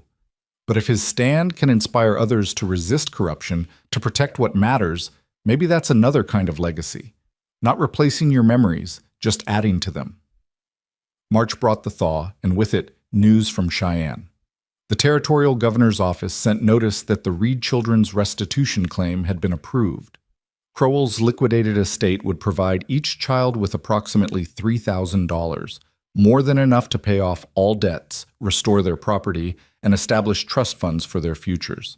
Hutchins delivered the news personally, spreading documents across Caleb's kitchen table. "This is extraordinary," he said, genuine pleasure in his voice. "Most restitution cases take years and result in pennies on the dollar. But the governor's office made this a priority, probably because of public attention. You children are quite famous, you know. The story of your testimony has spread across multiple territories." "We didn't do it to be famous," Clara said quietly. "We did it because it was true." "The best kind of fame," Hutchins agreed. "Fame earned through courage rather than sought through vanity. Now, regarding the funds, I recommend establishing individual trusts for each of you, with Mr. Hart as trustee until you reach majority. The principal remains untouched, but the interest can be used for education, health needs, and other necessities." They signed papers, made decisions, planned futures. With the debts cleared, the Reed property became truly theirs again, and they began discussing how to restore it while maintaining Caleb's farm. The solution came from an unexpected source: Jeremiah Stone, the old rancher who'd testified about the gunshot. "I'm getting too old for my spread," he told them when he visited in April. "My children have moved east, and I'm rattling around in a house too big for one person. What if I moved into the Reed place, kept it running, and we worked both properties together? I get a home and purpose, you get experienced help, and 3 properties supporting each other." It was a good plan, and they agreed quickly. Stone moved his few possessions to the Reed house and began repairs with the enthusiasm of someone given new purpose. The 3 properties, Caleb's farm, the Reed ranch, and Stone's former spread, formed a triangle that could share resources, labor, and protection. As spring turned to summer, something remarkable happened. Other families, inspired by the children's courage and the collapse of Crowell's empire, began reaching out. Some had lost land they wanted to reclaim. Others had been intimidated into silence and now wanted to speak. Deputy Warren, who'd found his courage on that night outside the church, worked to document crimes Crowell had committed and identify assets that should be returned. White River transformed from a town ruled by fear into a community rediscovering its own strength. The newspaper Barnes ran became a forum for truth-telling, where people could share their stories without intimidation. The church Reverend Michaels led became a gathering place for organizing mutual aid and resistance to any future would-be tyrants. And at the center of it all, in memory if not in presence, were 5 children who'd refused to disappear. But the children themselves were focused on smaller, more immediate concerns. Thomas learned to ride well enough to help with cattle. Lila discovered a talent for healing, apprenticing herself informally to the town doctor. Clara's cooking evolved from survival to artistry. And Evan, who'd carried the weight of protecting his siblings through unimaginable hardship, began slowly to let that weight lighten. One evening in July, Caleb found him sitting on the porch watching the sunset. The boy, nearly 14 now, and shooting up like a weed, was whittling a piece of wood with a knife his father had once owned. "What are you making?" Caleb asked, settling into the chair beside him. "I don't know yet. I'm just cutting away the parts that don't belong and seeing what's left." Evan's knife moved with practiced ease. "Dad taught me that. He said carving is like life. You start with more than you need and spend your time figuring out what's essential." "Wise man, your father." "Yeah." Evan's hand stilled. "I used to think about revenge, about finding Pike, making him pay. about whether Crowell's death was enough justice or if there should have been more suffering. But lately I've been thinking maybe the best revenge is this. This? Living, building something good. Taking what she tried to destroy and making it stronger. She wanted us dead or broken or disappeared. Instead, we're here, we're healing, and we're creating something she could never have. Actual community built on trust instead of fear. He resumed whittling. That feels like the kind of revenge that matters. Caleb watched the sun paint the sky orange and gold, listened to the sounds of Clara singing to Anna inside, heard Thomas and Lila arguing good-naturedly about something trivial. This was life reasserting itself after trauma, messy, loud, imperfect, but undeniably alive. Your father would be proud of you, he said, all of you. You survived something that should have broken you, and instead you're thriving. We had help. You helped us. We helped each other. That's what family does. The word hung in the air between them, family.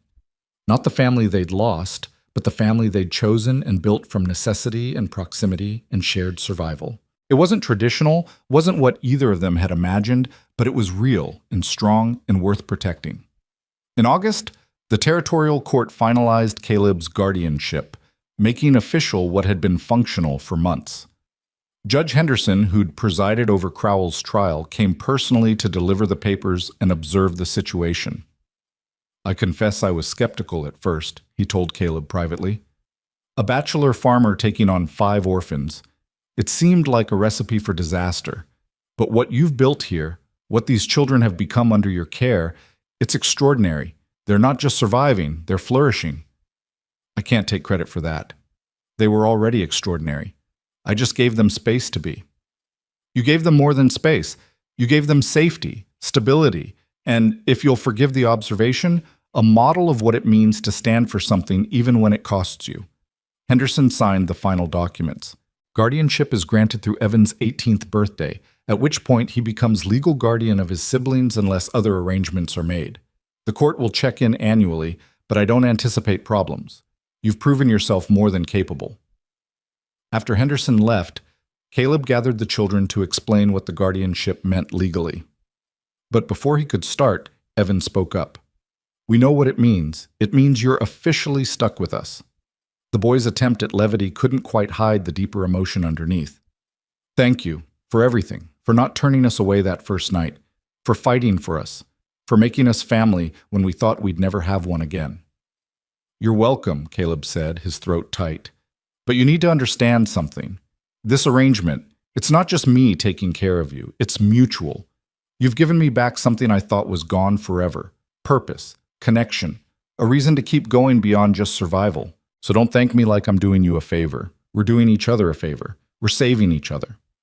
That night they celebrated with a dinner that had become tradition. Everyone contributing something, the table overflowing with food and laughter. Anna, now over a year old, sat in a high chair Caleb had built and smeared mashed potatoes everywhere while Thomas tried unsuccessfully to teach her to use a spoon. Lila told stories about the patients she'd helped the doctor treat. Clara described a new recipe she wanted to try. Evan discussed plans for expanding the cattle operation. Normal conversation, family conversation, the kind of mundane joy that had seemed impossible 6 months earlier. As Caleb watched them, his children now, in every way that mattered, he thought about choice and consequence. One choice made on a frozen Christmas Eve had cascaded into hundreds of other choices, each one shaping and being shaped by what came before. He could have turned them away, could have called the marshal that first night, could have decided at any point that the cost was too high, but he hadn't. And in not turning away and choosing again and again to stand with them, he'd been transformed as much as they had. The empty house had become a home. The silent man had rediscovered his voice. The survivor had learned to live again. Outside, summer stars filled the sky, and somewhere in town, other families were sharing meals, telling stories, building lives. White River was healing, slowly but surely, from years of corruption and fear. The Reed children's courage had catalyzed that healing, but it was the daily choice of ordinary people to be better, to do better, that would sustain it. And here, in this farmhouse that had known grief and silence, life continued its patient work of transformation. Not erasing what had been lost, that could never be erased, but building something new alongside it, honoring the dead by living fully, remembering trauma by refusing to be defined by it, moving forward not by forgetting the past, but by refusing to let it have the final word. Justice had been served in a courtroom, but it was being lived out here in the dailiness of survival and connection, in children learning and growing, in a man rediscovering what it meant to love and be loved, in a community choosing courage over comfort. Margaret Crowell was dead, her empire dismantled, her crimes exposed and punished. But her victims were alive, and they were building something she'd never understood and could never have created, a future based not on power and control, but on mutual care and shared humanity. That was the truest justice, not just punishment for wrongdoing, but the refusal to let wrongdoing determine what came next. The insistence that love and community and connection could survive even the worst that people could do to each other. As the evening deepened and the children began preparing for bed, Caleb stood on his porch, looking out at land that had been his alone for 7 years, but was now shared, communal, alive with possibility. The farm would continue. The children would grow. Time would pass and bring its inevitable changes and challenges. But tonight, this moment, everything was exactly as it should be. 5 children safe and healing. 1 man no longer alone. A community rediscovering its strength. A future opening like a flower after winter. Choice had brought them here. Choice would carry them forward. And in the space between what was lost and what was being built, something precious and irreplaceable had taken root and was growing toward light. The years that followed moved like a river, sometimes rushing, sometimes slow, but always forward, always carrying them toward something they couldn't quite see until they arrived. Caleb watched the children grow with the wonder of someone who'd been given an unexpected second chance at fatherhood, each stage bringing new challenges and unexpected joys. Evan turned 15, then 16, his shoulders broadening and his voice deepening into something that reminded Caleb painfully of Samuel Reed. The boy had his father's steady character, that same quiet determination that had gotten him killed but had also saved his children. But Evan also carried shadows that sometimes darkened his eyes when he thought no one was watching, memories that didn't fade just because justice had been served. One October evening, 2 years after Crowell's execution, Caleb found Evan in the barn sitting on a hay bale with his father's old rifle across his knees. The boy wasn't cleaning it or doing anything purposeful, just holding it like a talisman against something invisible. "You all right?" Caleb asked, settling onto a nearby bale. "I saw him today, Pike. At least I think I did." Evan's voice was flat, carefully controlled. "I was in town getting supplies, and there was a man watching from across the street. Tall, same build, and when he saw me looking, he turned away fast and disappeared into the crowd." Caleb felt cold settle into his chest. Pike had never been found, had vanished completely after the trial. Warren and Kane had searched for months, following leads that went nowhere, checking every town and settlement within 200 miles. Eventually, the manhunt had been called off, the assumption being that Pike had fled to California or Mexico or simply died somewhere remote and unmourned. "You sure it was him?" "No?" "That's what makes it worse. I'm not sure of anything except that I felt watched, and it reminded me of how I felt when we were running, when we knew Crowell's men were hunting us. That feeling that danger is always just behind you, waiting." Evan's hands tightened on the rifle. "I thought after the trial, after she was executed, I'd stop feeling this way. But I don't. I still check shadows. I still plan escape routes. I still wake up at night convinced someone's coming for us." "That's normal, Evan. After what you went through, is it normal? Or is it damage? Am I going to carry this fear forever, jump at shadows until I'm old?" The boy's voice cracked. "I want to be normal. I want to think about normal things like whether the south field needs rotating or if Clara's sweet on the banker's son. But instead, I'm sitting here with a gun, watching for ghosts." Caleb understood that kind of haunting. He'd carried his own ghosts for 7 years before the Reed children arrived, and in some ways, he still did. Mary's face in certain light, Samuel's laugh in a child's voice. The weight of loss that never quite lifted just became familiar enough to carry. "I can't tell you the fear goes away completely," he said carefully, "but I can tell you it changes. It becomes part of you instead of all of you. You learn to live alongside it rather than being controlled by it. And having people around you who understand, that helps more than anything. What if Pike really is back? What if he's planning something? Then we deal with it, together. Not like before when you were alone and desperate. Now you have me, you have your siblings, you have a whole town that stood with you. Pike is just one man, and he's the one who should be afraid. He's wanted for murder conspiracy. Any lawman who spots him will arrest him on sight. Evan nodded slowly, but the tension didn't leave his shoulders. I'll tell Warren tomorrow about maybe seeing him, at least get it on record. Good idea. But Evan? Caleb waited until the boy met his eyes. Don't let fear of what might happen steal the life you're actually living. That's giving Crowell and Pike a victory they don't deserve. You survived. Now you need to do more than survive. You need to live. The boy considered this, then carefully returned the rifle to its place on the wall. How do you do that? How do you choose to live instead of just survive? Small things. You notice beauty. You find joy where you can. You make plans for next year instead of just next week. You let yourself care about people, even though caring means risk. Caleb stood, stretching his aging back. You let Clara be sweet on the banker's son without warning her about all the ways love can hurt. You help Thomas with his arithmetic, even though it's frustrating. You read to Lila even when you're tired. You make Anna laugh because her laughter matters more than your fear. That's how you live. Over the following weeks, Warren investigated Evan's sighting but found nothing concrete. Either it hadn't been Pike, or the man had moved on quickly.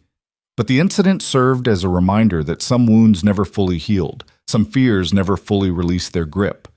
The best you could do was refuse to let them run your life. Clara turned 17 that winter, beautiful in a way that made Caleb simultaneously proud and terrified. She'd inherited her mother's grace and her father's integrity, and boys from 3 counties away had started finding reasons to visit the Hart farm. She handled their attention with amused tolerance, but Caleb had noticed the way she looked at Daniel Chen, Mrs. Chen's nephew who'd moved to White River to help with her dry goods business. You going to talk to her? Mrs. Chen asked Caleb one afternoon when he'd come to town for supplies. About Daniel? Talk to her about what? I'm not blind. I see how they look at each other. So you approve? It's not about my approval. She's 17, old enough to know her own mind. And Daniel seems like a good young man, respectful, hardworking, kind to his family. What more could I want? Mrs. Chen smiled. You've become wise in your old age, Caleb Hart. Most men would be chasing suitors away with shotguns, but you trust her judgment. I trust who she's become. And if I've learned anything from raising these children, it's that controlling them doesn't protect them. Teaching them to think clearly, to value themselves, to recognize good character, that protects them. The rest is their choice to make. But when Daniel formally asked permission to court Clara that spring, Caleb still felt his chest tighten. This was one of the moments that marked time's passage irrevocably. Children becoming adults, families expanding to include new people. The careful structures you'd built shifting to accommodate growth and change. I'll treat her with respect, Daniel said earnestly, standing in Caleb's kitchen with his hat in his hands. I know she's been through a lot, and I won't push her or rush her. I'd like the chance to know her better, with your blessing. Caleb studied the young man, 22, steady employment, good reputation, genuinely nervous in a way that suggested he understood the weight of what he was asking. You know her story, what she survived? I know some of it. What's public knowledge? She doesn't talk much about the details, and I respect that. Those details matter, Daniel. They shaped her. She's stronger than most people twice her age, but she also carries scars. You court her, you need to understand you're courting someone who's survived trauma. That requires patience and understanding most young men don't have. I'm willing to learn, sir, and I'm not afraid of scars. We've all got them. Hers are just more visible than most. Something in that answer satisfied Caleb. He extended his hand. You have my blessing. But Daniel, you hurt her, and you'll answer to me and 4 siblings who've already survived one person trying to destroy them. They won't hesitate to destroy you right back. Daniel's grip was firm. Understood, sir. I wouldn't expect anything less. Clara's romance unfolded through spring and summer with the sweet awkwardness of first love. Walks by the creek, shared meals, Earnest conversations on the porch while Caleb pretended not to eavesdrop. Watching her happiness, Caleb felt both joy and melancholy. Joy because she deserved this, deserved normalcy and romance and all the simple pleasures trauma had tried to steal.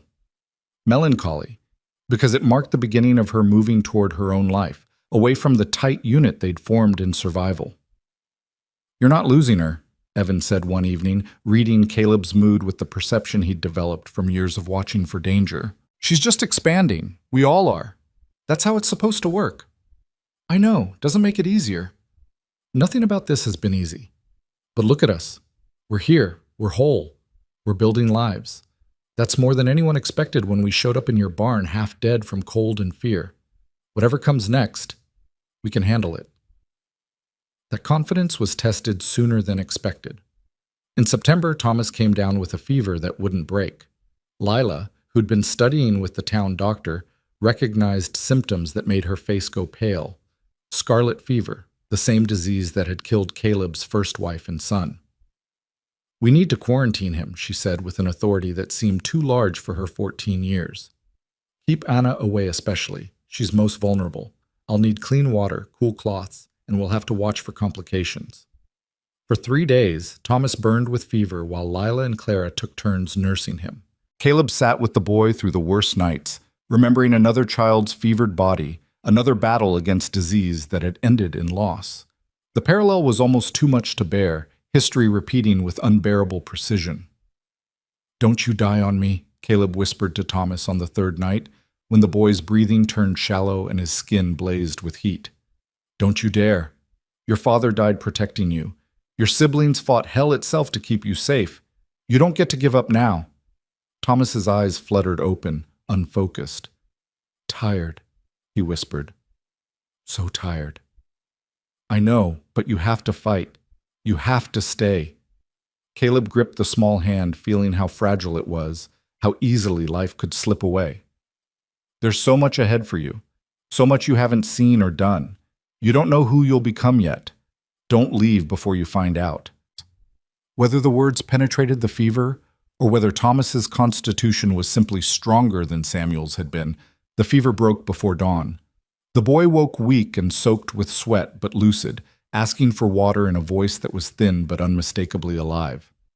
"You stayed," he said to Caleb, who'd slept in the chair beside the bed. "Of course I stayed. That's what family does." "Like you stayed with us from the beginning. You always stay." Thomas's eyes drifted closed again, but this time in healing sleep rather than fever delirium. Lila appeared in the doorway, checking her patient with professional detachment that couldn't quite hide her relief. "Fever's broken. He'll need careful monitoring for the next week, but he should make a full recovery." "You did that," Caleb said. "You saved him." "We saved him. You, me, Clara, even Evan keeping Anna away and managing the farm. That's what family does, right? We save each other." The echo of his own words to Thomas struck Caleb deeply. This was what they'd built. Not just a household, but a real family, bound by shared experience and mutual care. They'd taken the worst that the world offered and transformed it into something resilient and beautiful. Thomas's recovery took weeks, during which the household adjusted its rhythms to accommodate his needs. Anna, now nearly 2, didn't understand why she couldn't see her brother and cried at his door. Evan doubled his workload to compensate for Caleb's time nursing. Clara postponed outings with Daniel to help with cooking and cleaning. Everyone sacrificed without complaint because that's what you did when someone you loved needed you. By October, Thomas was strong enough to return to his chores, though Caleb insisted on limiting his hours. "You pushed too hard before, and that's probably what made you susceptible to sickness.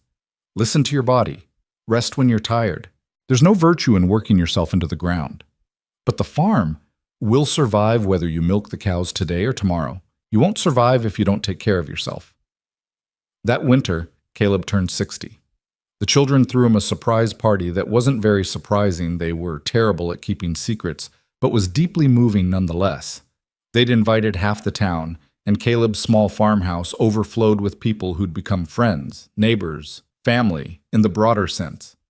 Barnes was there with his latest newspaper. Mrs. Chen brought enough food to feed an army. Reverend Michaels offered a secular toast that made everyone laugh. Even Judge Henderson made the trip from Helena to attend. "Never thought I'd see this," Jeremiah Stone said, raising his glass in salute. He was 86 now, moving slower but still sharp. Caleb Hart, the hermit of Wyoming, surrounded by people who love him. The children did that, cracked you open and let the world back in. "They saved my life," Caleb said simply, "in every way that matters." As the party wound down and guests departed into the cold night, Caleb stood on his porch and looked at the farm that had been his prison and was now his kingdom. The barn where he'd found 5 freezing children, the fields he'd worked alone for years and now shared with Evan and Stone, the house that had echoed with silence and now rang with voices and laughter and all the messy noise of living. Clara found him there, wrapped in her winter coat. "Daniel asked me to marry him." The words hung in the cold air. Caleb had known this was coming, but knowing didn't make the moment less significant. "What did you say?" "I said I needed to talk to you first. Not for permission. I'm old enough to make my own choice. But because your opinion matters to me. You're my father in every way that counts, and I wanted you to hear it from me before anyone else." Father. She'd never called him that before. Had always used his name or no title at all. The word hit him harder than expected, opening something in his chest that had been locked since Mary and Samuel died. "Do you love him?" "I do. He's kind and patient, and he makes me laugh. He knows about my nightmares and doesn't ask me to pretend they don't exist. He wants to build a life with me, have children, grow old together. All the normal things I thought I'd never have." "Then you have my blessing." "My wholehearted blessing." Caleb pulled her into a hug. "You deserve every happiness, Clara. You've earned it 1,000 times over." She held him tight, and he felt her tears against his shoulder. "I'm scared," she whispered. "What if something goes wrong? What if I lose him like I lost Dad? How do you let yourself love someone when you know how much it can hurt?" "You love them anyway. Because the alternative, living in fear, closing yourself off, that's not really living at all. Your father loved your mother knowing death could take her. I loved Mary knowing the same thing, and when we lost them, yes, it destroyed us. But neither of us would have chosen not to love them. The love was worth the risk." Clara pulled back, wiping her eyes. "You really believe that?" "I do. And I believe your father would want you to be happy, to take chances, to live fully. Don't let what happened to him stop you from building your own life." The wedding took place the following June, a simple ceremony in Reverend Michael's church with most of White River in attendance. Clara wore a dress sewn by Mrs. Chen from fabric her mother had chosen before she died. Something old made new, connecting past to present. Daniel wore his best suit and looked at Clara like she was the answer to every question he'd ever asked. Evan walked her down the aisle, and Caleb watched from the front row with Thomas, Lila, and Anna beside him. It should have been Samuel Reed giving his daughter away, but Samuel was 7 years dead, and Evan had become the man of his family through necessity and trauma. The boy, 17 now, nearly a man himself, performed the duty with dignity that would have made his father proud. At the reception, as Clara and Daniel danced their first dance as husband and wife, Lila leaned against Caleb's shoulder. "Do you think we'll all be okay? Long term, I mean. Do people like us? People who've been through what we've been through? Do we get happy endings?" "I think we get to define what happy means for us. It might not look like other people's happiness. It might include scars and shadows and moments where the past crashes in. But yes, I believe you'll all be okay. More than okay. I believe you'll thrive. Because of you. Because you took us in. Because of all of us. Because we chose each other and keep choosing each other every day." The years continued their patient work. Anna grew from toddler to child, with no memory of that Christmas Eve when she'd nearly died in Caleb's barn. To her, Caleb had always been grandfather.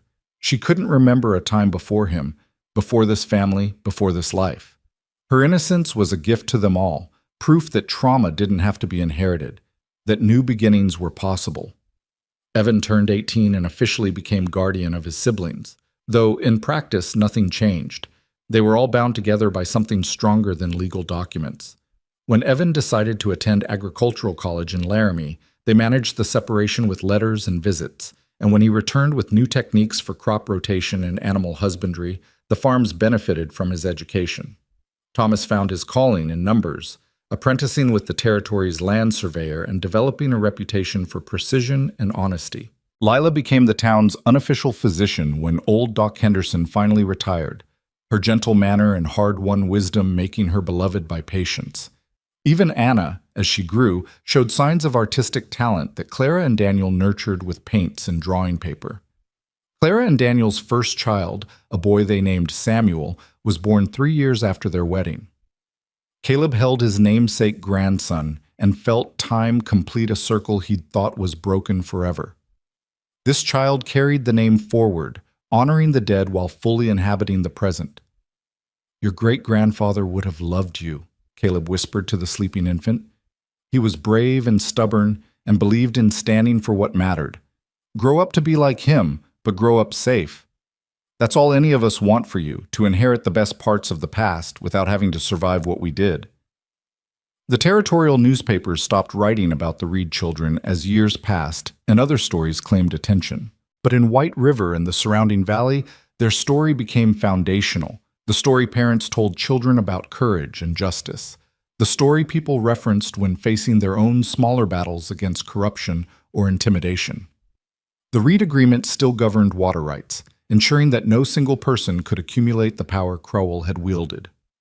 Jeremiah Stone died peacefully in his sleep at 89, leaving his property to the Reed children in his will. "They gave me purpose when I'd given up," his letter explained. "They reminded me what it meant to stand for something.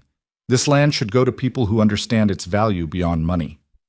Deputy Warren, who'd found his courage on that night outside the church, eventually became Marshal of White River when the previous marshal retired. He ran a clean office, refusing bribes and standing firm against anyone who tried to use intimidation or violence to get their way. "I learned from the Reed children," he told anyone who asked about his philosophy. "I learned that standing up might cost you, but standing silent costs you more." Margaret Crewell's estate was never fully liquidated. Some assets were too entangled in legitimate business to separate cleanly. But the bulk of her wealth went to restitution and public works. A school was built with her money, and a hospital, and a system of communal wells that ensured no one could be held hostage by water scarcity. Her name faded from respectful mention and became instead a cautionary tale, a reminder of what happened when power corrupted absolutely. Pike was never found, and eventually even Evan stopped jumping at shadows. Either he'd died somewhere remote, or he'd fled far enough away that he was no longer a threat. The Reed children learned to live with that uncertainty, accepting that some questions never got answered, some threats never got resolved. Life wasn't a story with neat endings. It was messy and ongoing and full of loose threads. On Caleb's 65th birthday, 5 years after Clara's wedding, the children gathered at his farm for what had become annual tradition, a dinner where everyone contributed food and stories, and the whole valley was invited. Over 200 people came, testimony to how deeply the hearts had woven themselves into their community's fabric. Evan, now 23 and engaged to a rancher's daughter, gave a toast that made everyone reach for handkerchiefs. 15 years ago, we stumbled into this man's barn, half dead from cold and fear. He could have turned us away. He could have done the minimum, fed us, sent us to authorities, washed his hands of us. Instead, he fought for us. He sacrificed for us. He became our father when we'd lost ours. Everything we are, everything we've become, it started with his choice on Christmas Eve to bring us in from the cold. So this toast is to Caleb Hart, who saved 5 children and in doing so, saved himself. To family chosen and cherished.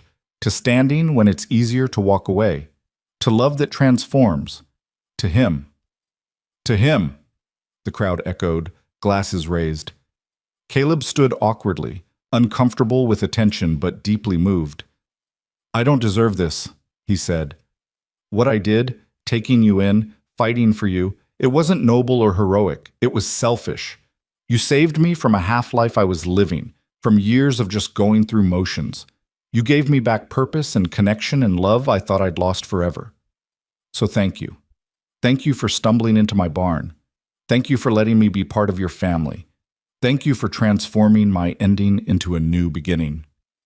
That night, after everyone had left and the house was quiet, Caleb walked up the hill behind his farm to where Mary and Samuel were buried under the cottonwood.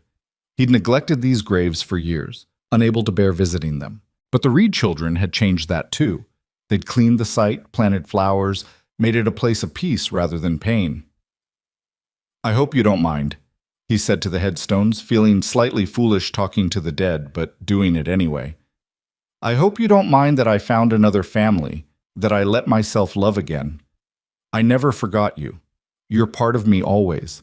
But I also couldn't stay frozen in that moment of losing you. Life kept going, and these children needed me, and I needed them.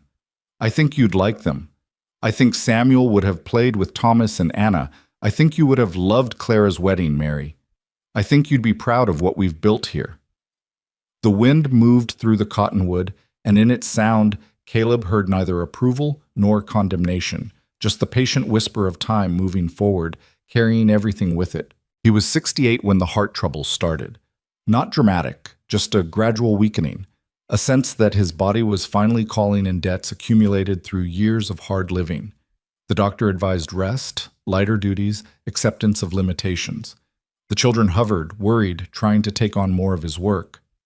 "I'm not dead yet," Caleb protested when Evan tried to keep him from morning chores. "I can still feed chickens and mend tack. Don't turn me into an invalid before I'm actually invalid." But he knew, and they knew, that time was catching up. He'd lived a full life, 70 years by the time his heart finally gave serious warning. He'd loved and lost and loved again. He'd raised children who weren't his blood but were his heart. He'd seen justice served and community built. What more could a man ask? On a warm September evening, surrounded by all 5 of his children and their growing families, Caleb suffered his final heart attack. It wasn't dramatic or painful, just a gradual fading, like a candle burning down to nothing. His last coherent words were to Evan, who held his hand as the others gathered close. Tell everyone that I died grateful. Tell them family isn't blood. It's choice. It's staying. It's fighting for each other. Tell them I regret nothing." He closed his eyes, and when he opened them again, it seemed to him that Mary was there, and Samuel, both of them smiling, both of them welcoming him home. Whether it was truth or fevered imagination, it brought him peace as he slipped away from the life he'd built and the people he loved. They buried him on the hill beside Mary and Samuel, and over 300 people came to pay respects. The valley remembered him not as Caleb Hart the hermit, but as Caleb Hart who'd stood when standing mattered, who'd chosen love over isolation, who'd proved that family could be built rather than just inherited. At the funeral, Evan spoke for all his siblings.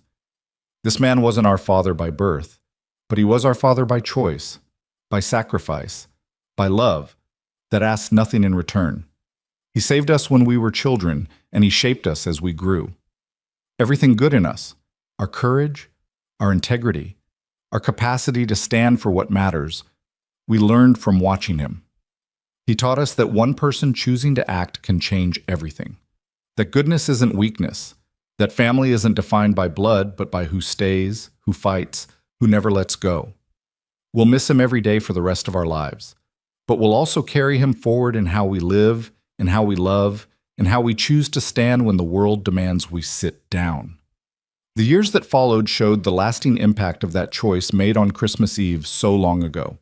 The Reed children continued to thrive, building lives that honored both their birth father's courage and their adopted father's love. Clara and Daniel had 4 children who grew up knowing their family's history, the trauma, the survival, the transformation. Thomas became territorial surveyor, ensuring land rights were recorded honestly and disputes settled fairly. Lila trained 3 new doctors, passing on both medical knowledge and the compassion she'd learned through suffering. Anna became a renowned artist whose paintings of Wyoming landscapes captured something essential about resilience and beauty coexisting. And Evan, who'd borne the weight of protecting his siblings through their darkest hours, became a different kind of protector. He ran for territorial legislature and won, using his position to advocate for orphans and reform guardianship laws so no one like Crowell could ever again exploit vulnerable children. He married, had children of his own, and named his first son Caleb Samuel, honoring both fathers, both sacrifices, both loves. The Reed Spring continued to flow, its waters shared according to the agreement Samuel had died protecting. The farms prospered under collective management, proving that cooperation could triumph over individual greed. And White River transformed from a town ruled by fear into a community known across the territory for its integrity and mutual support. Decades after that frozen Christmas Eve, after all the original players had passed into memory, people still told the story, not as history exactly, but as living example. When someone faced corruption, they remembered the Reed children's testimony. When someone felt powerless, they remembered Caleb Hart standing against an empire. When someone wondered if individual choice mattered, they remembered that one man's decision to open his barn door had cascaded across generations. The story became foundation, became myth, became the answer to that eternal question: what can one person do against overwhelming power? The answer the Valley knew was simple: stand, fight, choose love over safety, refuse to let evil have the last word. And sometimes, if you're very lucky and very brave, you discover that standing alone becomes standing together, that your choice inspires others, that what seems like an ending is actually a beginning, and that family, real family, isn't something you're born into, but something you build with courage and choice and love that refuses to surrender. The wind still moves through the cottonwood on the hill where three graves rest side by side. The spring still flows pure and cold. The valley still remembers. And in the lives of those who came after, in the choices they make and the stands they take, the legacy continues. One choice. One Christmas Eve. 5 children and 1 broken man. From that moment, everything changed. Not just for them, but for everyone they touched. And everyone those people touched, ripples spreading outward through time like rings from a stone dropped in still water. That's what family really means. Not blood or law or obligation, but the choice to love, to stand, to stay. The choice to let your heart break open instead of closed. The choice to believe that even in the darkest winter, even when all seems lost, there's still warmth to be found in connection, still light to be found in courage, still hope to be found in the simple act of opening your door to someone who needs shelter. The Reed children learned that truth from 2 fathers, one who died protecting them, one who lived loving them, and they carried it forward into a future neither father lived to see but both had helped create. In the end, that's the only immortality that matters. Not living forever yourself, but creating something, love, community, justice, family, that survives you and grows beyond you and proves that your life, however humble, however brief, mattered in ways that echo long after you're gone.